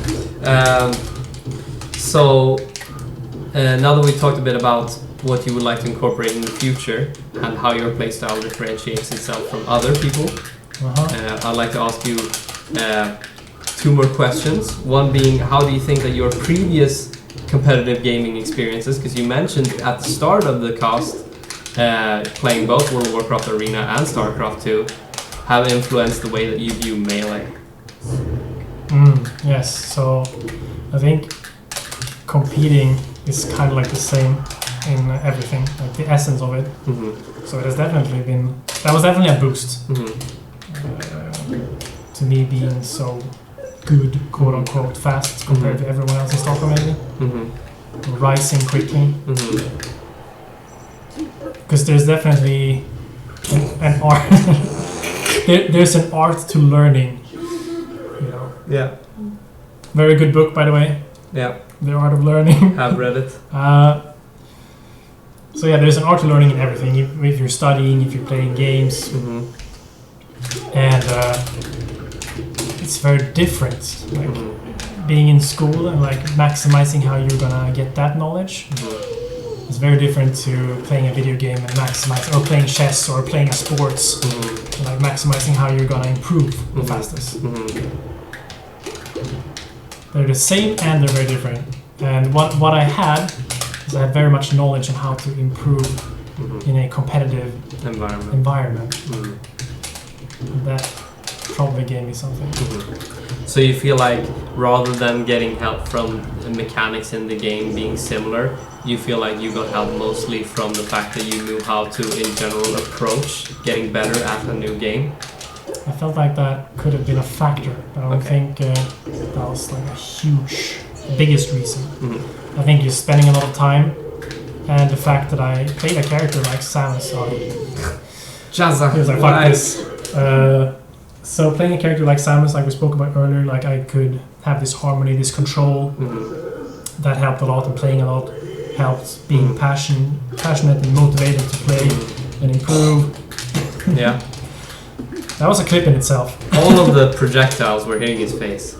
Every single one of them. Okay, this is a net play Falcor if I've ever seen one.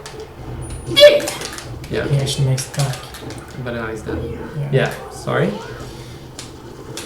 So yeah, there's a lot of factors, and maybe 20% playing other games before and competing in other games helped. Yeah. Like especially in a tournament, it helped more in a tournament setting than in a getting good setting maybe.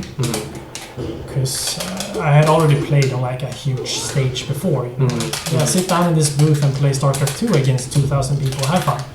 You know, or not against. Sorry, in front of 2,000. Yeah. On a street or whatever. Yeah. It had already happened. Against 2,000 people. Against 2,000 people. Yeah. Keep going. You're gonna die before you're done. Yeah. So yeah, I had some experience with like the pressure before. It was not as common, of course, but it happened a few times. Unlucky. Oh, never mind. Lucky. Unlucky. I thought it was gonna side B. I don't understand anything what it's doing. Yeah. Did you compete in locals in StarCraft? Yeah, actually, I won. We have this place called Inferno Online here in Stockholm, which is like a huge internet cafe. Maybe 500 people can be there.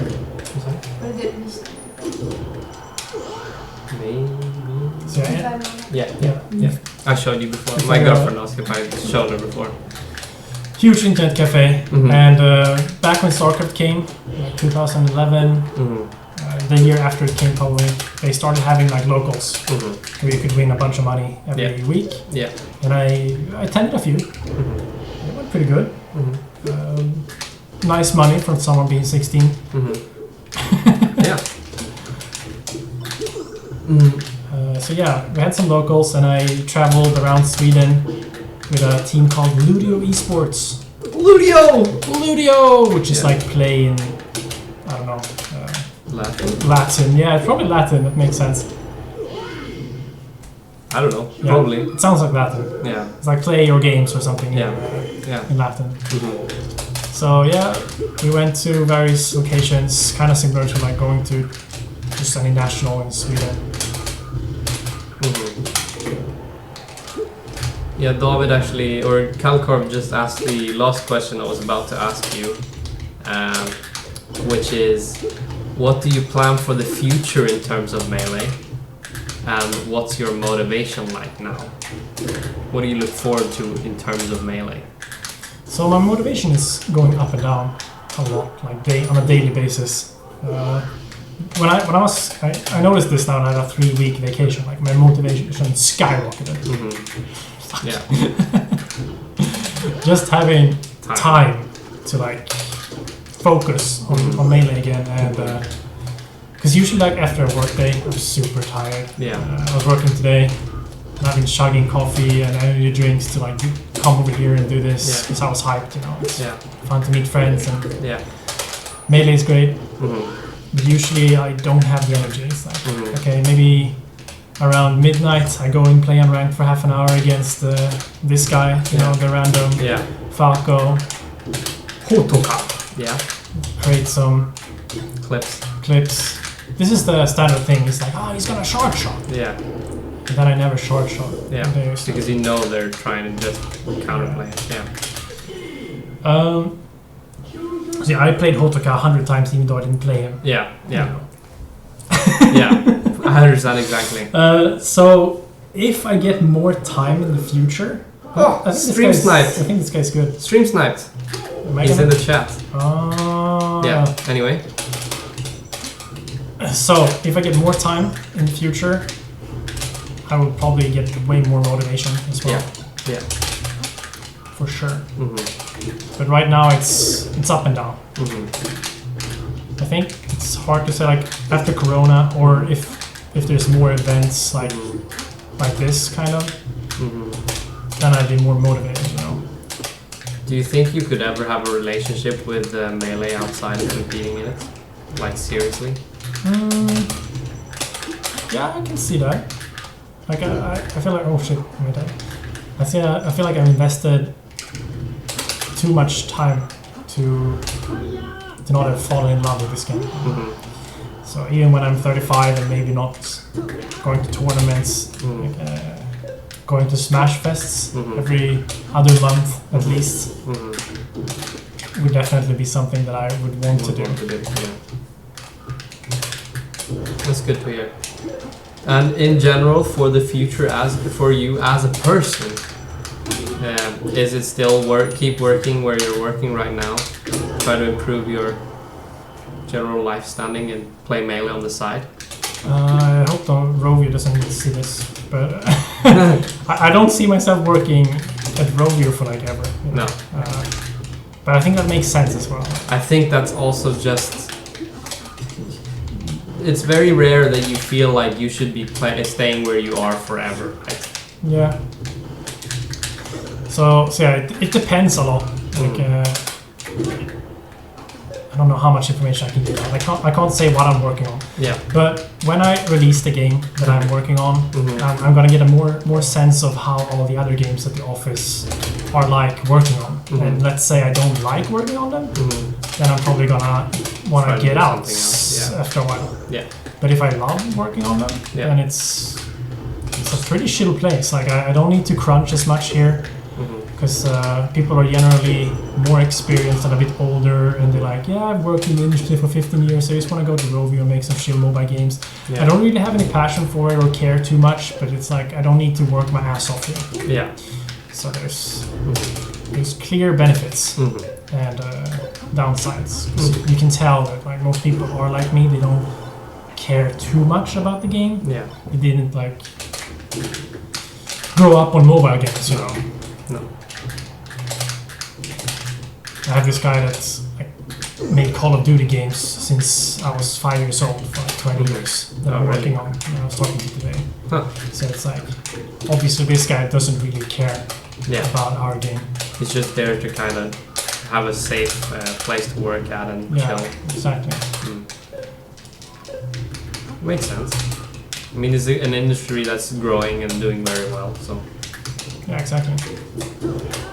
But yeah, I feel like we covered a bunch of the... I think we covered all of the questions I had prepared and way more. I got memed on. If there are any questions in the chat, you can ask them now. Otherwise, I feel like we should wrap up.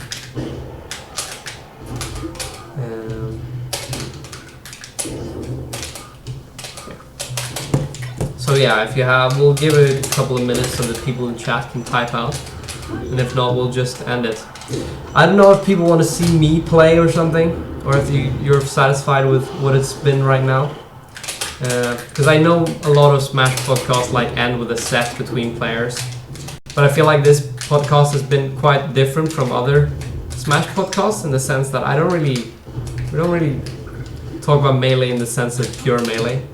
And I don't think viewing the actual games in themselves have been the topic, or rather the main focus. Yeah. Even though there has been gameplay all the time. So I don't know if you're interested, but we could do that. I think if you're down, chat. Okay, I'll just play one more with him. Yeah, and we'll see. You can play serious now if you want. Okay. I'll hold down the stream. So this was like the first pilot episode of this. I think it went pretty well. I like the concept a lot of just talking to the player, and I feel like I've gotten a lot of viewers. So in that sense, it showed in some way that the concept seems to be alright. If you have any thoughts on how to improve it, you could also mention that. But I think it was good. I think also Daydee was a very good first guest to have on, because I know him pretty well, and I could highlight the things that he was talking about. But I feel like as I progress with this, if I do progress, I want to keep talking to more and more lesser known Stockholm players. So as you progress through these videos, you will get to know more of the Stockholm scene as a whole, because now you kind of got a bit of the Stockholm scene from Daydee's point of view, where we mentioned some of the characters that will be mentioned later as well, like Master Kai will probably be mentioned, Ekim and Sprock will probably be mentioned. A lot of these Ashtray, a lot of these names that have been tossed around, we will get a more of a deeper view on as we spotlight a different player in the future. I think the player in the spotlight playing is a good idea. Works as long as the guy playing can talk while playing, which is very important. I feel like, in some sense, having them do not really care about the games is important, because I feel like Daydee's just been pooping on the controller, kind of. He's been playing, but only on autopilot for most of it. Yeah, until Gene sniped me. Yeah, until we got stream sniped by an actual decent player. Yeah. It's not like an unranked. Yeah, unranked 4-stock Falco. Exactly. Yeah. But I feel like I could improve this concept if there are people that are less into talking. I could perhaps do something like they get to tech skill practice, or something that just lets them do something that maybe they can chill out during. Because I feel like the important part is that they just, do something that they're comfortable with. And if they feel like they don't have anything to say, you can comfortably slip back into something that isn't just talking, if you feel like... Oh! Did you mean to do that? That was sick. That was a sick laugh game. Let's end it on that. That was actually a sick game. You are sick. GG's, Gene. GG's. Gene, you're really good, by the way. I got owned first game. Down tilt up air at the finish. Yeah, it always feels bad. That's the pipsqueak. Yeah. It makes Samus feels like a low tier. It's like, oh, you're at 60%, you're dead. Yeah. It's like, what? I'm supposed to live long here, but you're living 150 now, and I'm at 60. Yeah. What? Yeah. So, what are we doing? Are we playing? If you want to play, then I'm down to play. Yeah, let's play. Let's play. Let's play. Press the B button. Or that one. Can we play here? Yeah, I think so, but you can't go into single player. Single player. That's not the way. I wasn't looking at where I was going. No. Red Blaze really doesn't want us to play. He doesn't want to see my Yoshi. Could I have some water? There's no delay. What do you mean by no delay? Did he try to... Yeah, oh, he's talking about the delay on NetPlay, because now we're going to play on native. So we should change that. Yeah, we could. How do we do that? Have the webcams been frozen? It's this, right? Host. Yeah. If the webcams have been, are they frozen now? No, it's good. Because on my screen it looks... Daydee has an excellent face in that screen. Oh, that would be a bummer. I think four frames is the... It's 4 frames. Though. For my monitor, I think. Okay. Oh, yeah. Okay, so you have a decent monitor. Yeah, I think so. Oh, you're playing single player now. Again. Daydee just doesn't want to play me. My port's not on the NetPlay window. So many things to fix. So yeah, this could be the Q&A portion. Yeah. If people actually have questions about Chic and things. Yeah, if you want to ask about the game, now's the time. We'll be playing the game and talking about the game, gaming. But I think we should do like a best of 5. Then I have to like actually end because I have some stuff to do before going to bed as well. Stop going into that batch. What are you doing? I'm gonna get some water. Yeah. Very quick to get water here. Han har inte egna. Optimal, have to walk 1 meter. Didn't mean to snipe to get the win or anything, Jin said. No, it's fine. Toxic. I'm kidding. Should I continue as Rev? If you play Rev, then I'll play Piss. Piss! I don't know. Is this what the Yoshi's Daydee? No, give me the other blue one. That This one. one? Yeah. The deep blue. Jag gillar inte den gröna. Jag har inte sett förut. It's the standard Yoshi color, the green one. The green one is the normal one. Yeah. Okay, so do you want to start Battlefield yeah, or do you want let's start Battlefield. Yeah. We're not tryhards. Let's go. Good luck, you fuck. Oh god, I'm black. I'm not black, but you know what I mean. Yeah, we can't see our characters. Oh my god, it's OP, you know, being dark on this stage.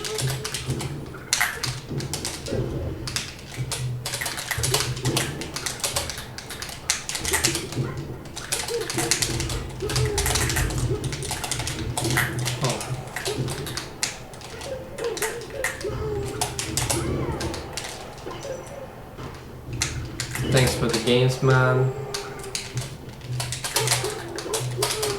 Etc. etc. etc. Is that what Jin said? He actually said something, but I didn't bother reading it because I'm an asshole. Classic. Classic asshole. Look at this. Told you it was gonna work. Fuck you. Thanks for the games. Bye bye. See you, man. Bye bye, man.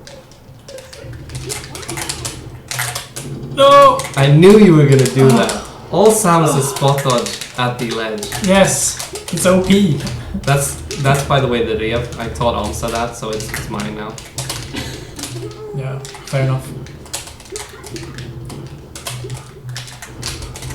He did a clip where he said, every time against Falco, I used to do fair, but now I do down air.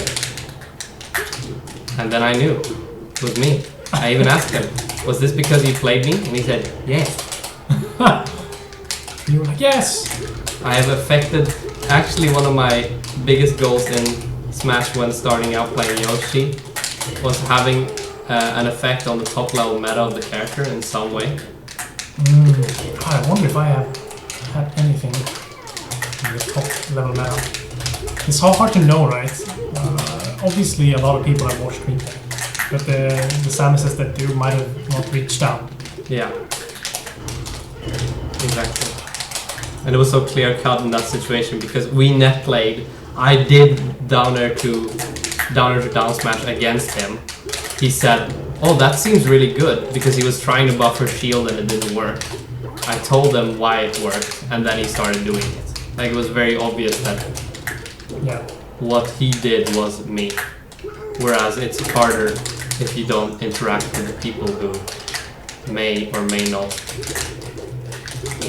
be taking things from you. That's the Yoshi. Like you said, like, oh, I got hit. I got hit, but I didn't. Jag tyckte att du spelade bra så att du pratade samtidigt. Thank you. Yeah, like I think I've done that enough when trying to stream myself, both in Melee and other games. I think that helps. Yeah. That's why Moscow might be a good one as well, because he has streamed a lot of Legend of Zelda. So I don't know if he talks a lot on the stream though. Maybe not. He must have spoken sometimes, I feel like. Yeah, I have heard him on the mic. I've heard him on the mic, dropping sick bars. Does this work? No. I wish it worked.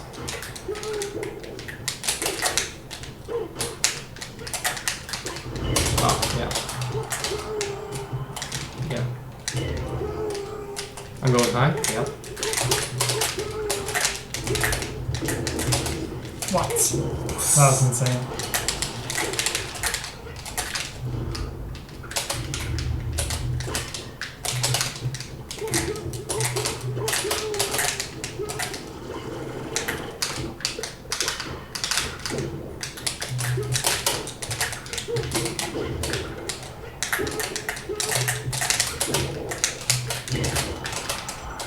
It's time for the comeback. Joshua doesn't die. Ah. Yeah, that was bad.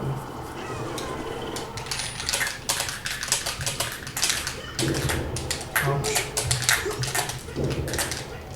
You didn't lose charge shot there? It's like the last frame probably. Yeah. Oh, okay.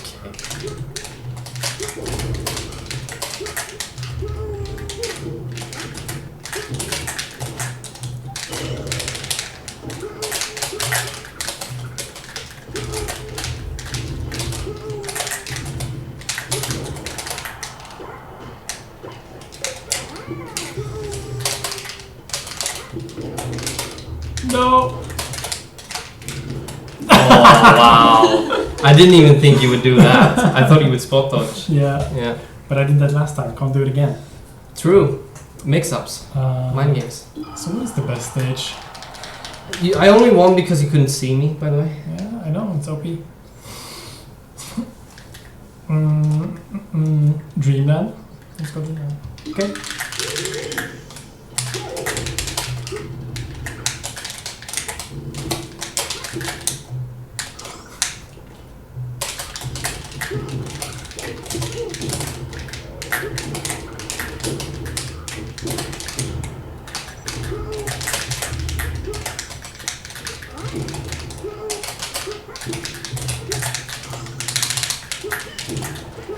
Insane.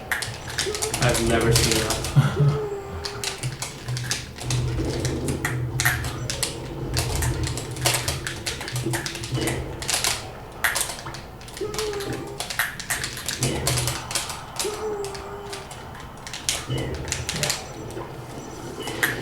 The weight. That's what this matchup is all about. Yeah. The weight. But also the weight of the characters, you know? The Double Hans, meaning. ready for being a dad. Don't say that. Sophia's watching. Anxious. Ah! Not yet! 20 years too soon! Daddy Leo.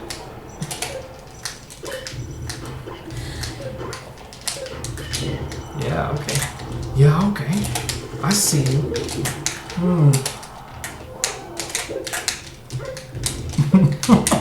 No, what a reach!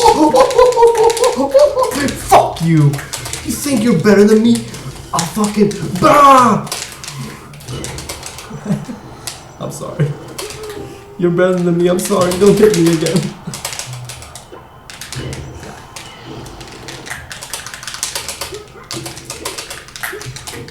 Clean movement between stocks. Oh, that was excellent.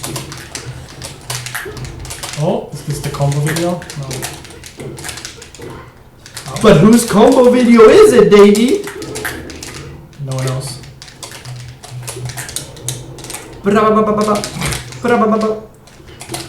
It's like a better version of Puff. Almost. The Puff was that stupid there. Stop! Oh, I missed the dash. Or I didn't miss, but I jumped too soon. Yeah. So fast. So fast! The difference between Puff is that Puff actually has a reasonable amount of lag, whereas Yoshi has like a lot of lag on this there. And Yoshi has a lot more damage. Yeah, he does. Yoshi definitely gets more from hitting his than I think Puff does in this matchup. Because Puff gets like grab, right? Up smash actually. It's a kill really. Oh yeah. You destroyed me. It's because you could see me extra clearly on this map. It's true, I was like hitting in the air, the battlefield, that's my I'm job. camouflaging for the Yoshi's story pick. And then you should be green.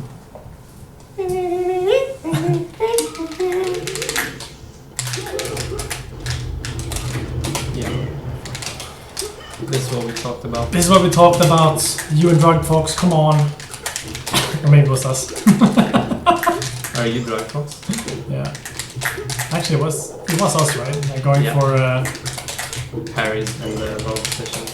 going for high risk, low reward. Yeah.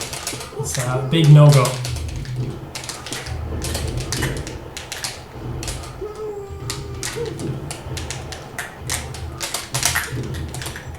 Oh. Interesting. Interesting. They're trying to do the I thing think with it works. which shield pokes, but Yoshi cannot be shield poked. Interesting.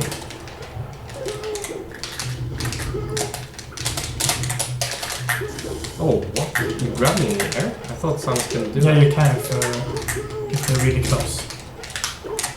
No, I fucking... You have like a Captain Falcon grab if they're in the air. Okay.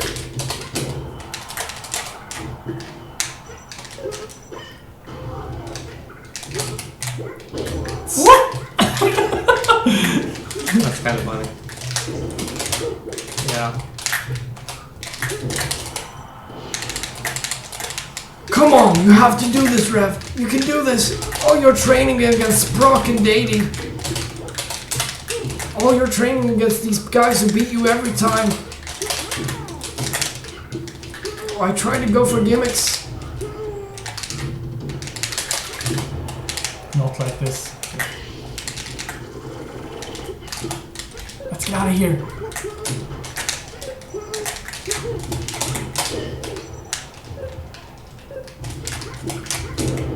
No, my gimmicks.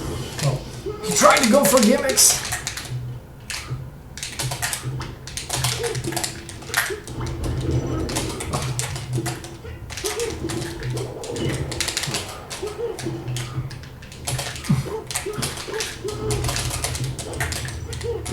Oh. No.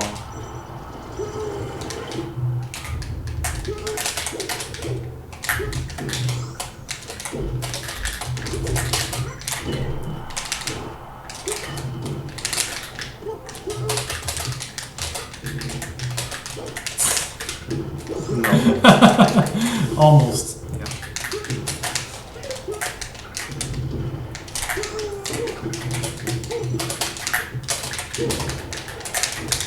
Nice.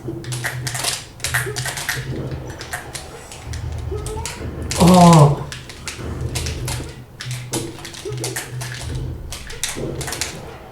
Oh wow. not dead. Ah. Yeah. Okay. Nice.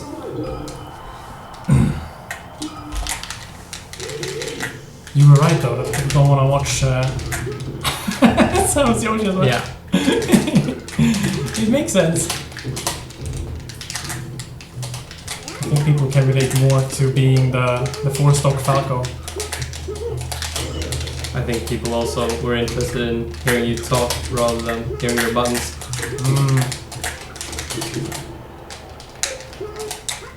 Very likely. Oh wow, that bomb really saved you. One of the few times Shy Guys are nice. Yeah.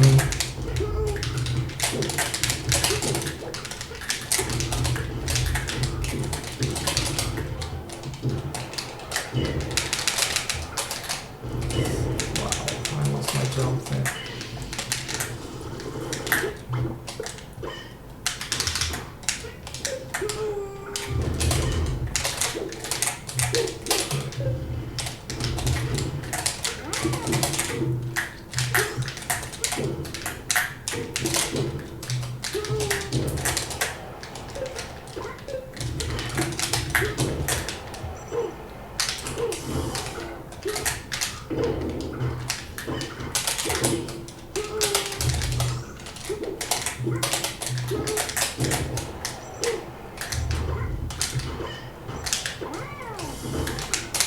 No.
Oh wow! Wow! Wow! Yes, the cheese. Yes.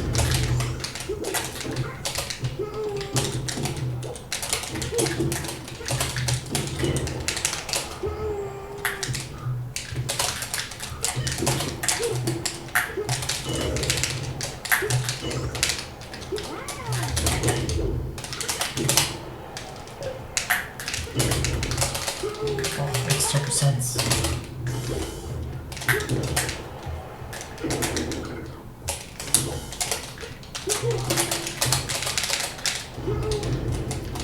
Oh.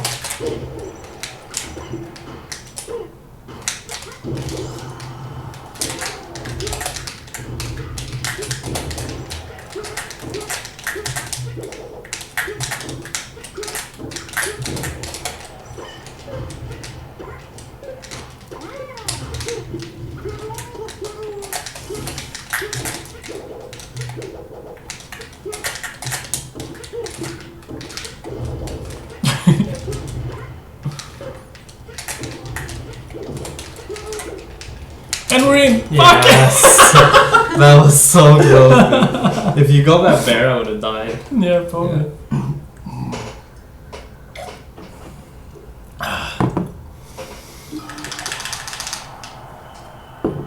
Home field advantage. Nope. This game fun, right? Yeah. Insane. Insane. Never before seen on Rev stream. I think I'm gonna have to be boring. Yeah. Bore me. Bore me, daddy.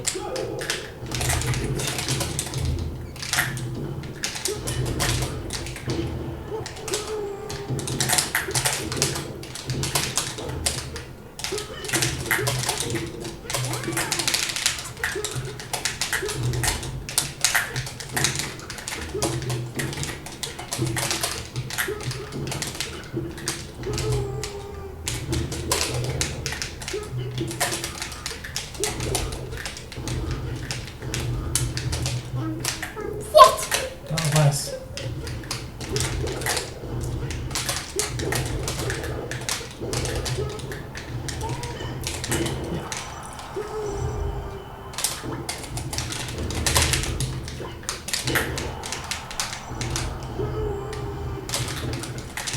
Nice. Thank you.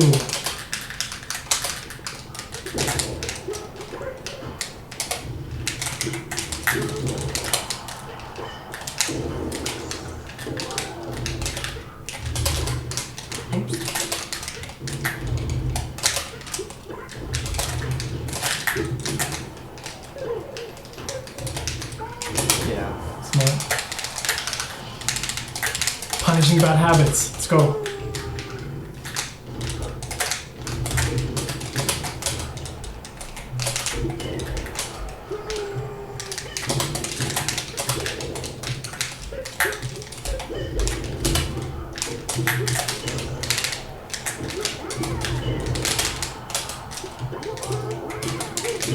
Oh wow. That was a bit too early.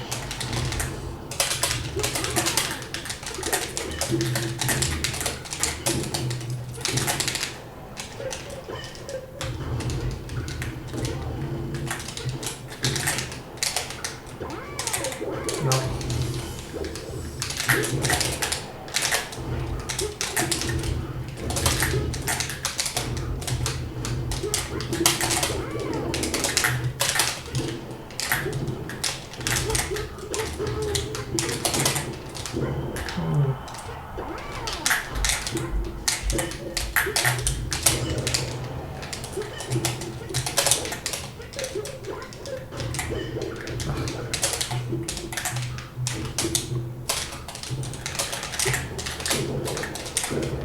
Nice.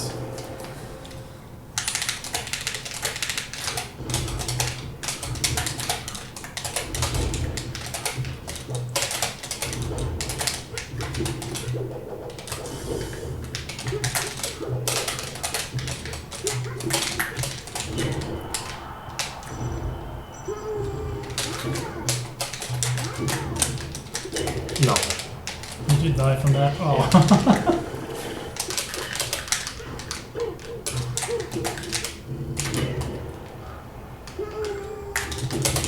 Nice. Oh! Stop! I want off this roller coaster.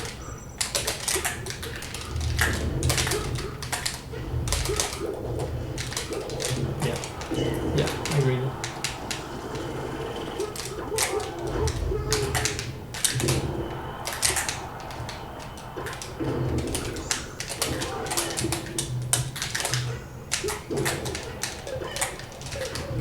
No.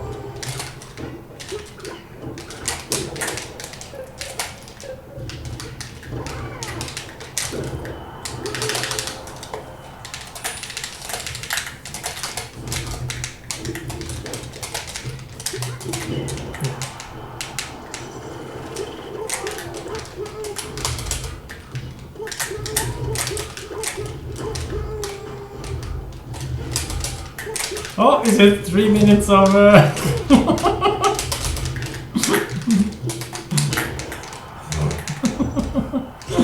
3 minutes of waiting till you fuck up. Yeah. GG's. Alright. Well played. Fun set. I don't know if any viewers stayed for that. We have 4 viewers now. Oh wow. I think maybe we have more and this chat just doesn't display them. But thank you so much everyone who came. This is my first stream as an affiliate, which means you could subscribe if you wanted to. But, you know, who'd want to subscribe to a guy like me? Yet. Soon. Soon. I did good set. Thank you. I think we both played alright. It was a good set. I had some really janky stuff like that. I think that was probably the best set we've had. I think so too. Can I give some critique in DMs? Sure. On the set or on his stream? Both are fine, honestly. I feel like if I were to critique myself, I feel like I just sort of... Sometimes I just poop on the controller to approach to make something happen. Because I feel like I want to interact. Yeah. And then I approach in a stupid way. Yeah. But The podcast, okay. Podcast. That's good. Yeah, sure. That's good. do it. Can always be improved. Um, But yeah, that's also a weird matchup because it's like we both don't really know how to approach each a other. lot. Yeah. And since it's a stream, you don't want to play like this degenerate Yeah. puff-esque melee. Yeah. It's true. So it's a weird tug of war there, Yeah. of course. But thanks everyone who came into the stream and listened to the podcast. I think it was a good first episode, and I'd like to hear more from you guys about what you thought, and perhaps if you want to come in another time, that would be great. Thanks for the follow to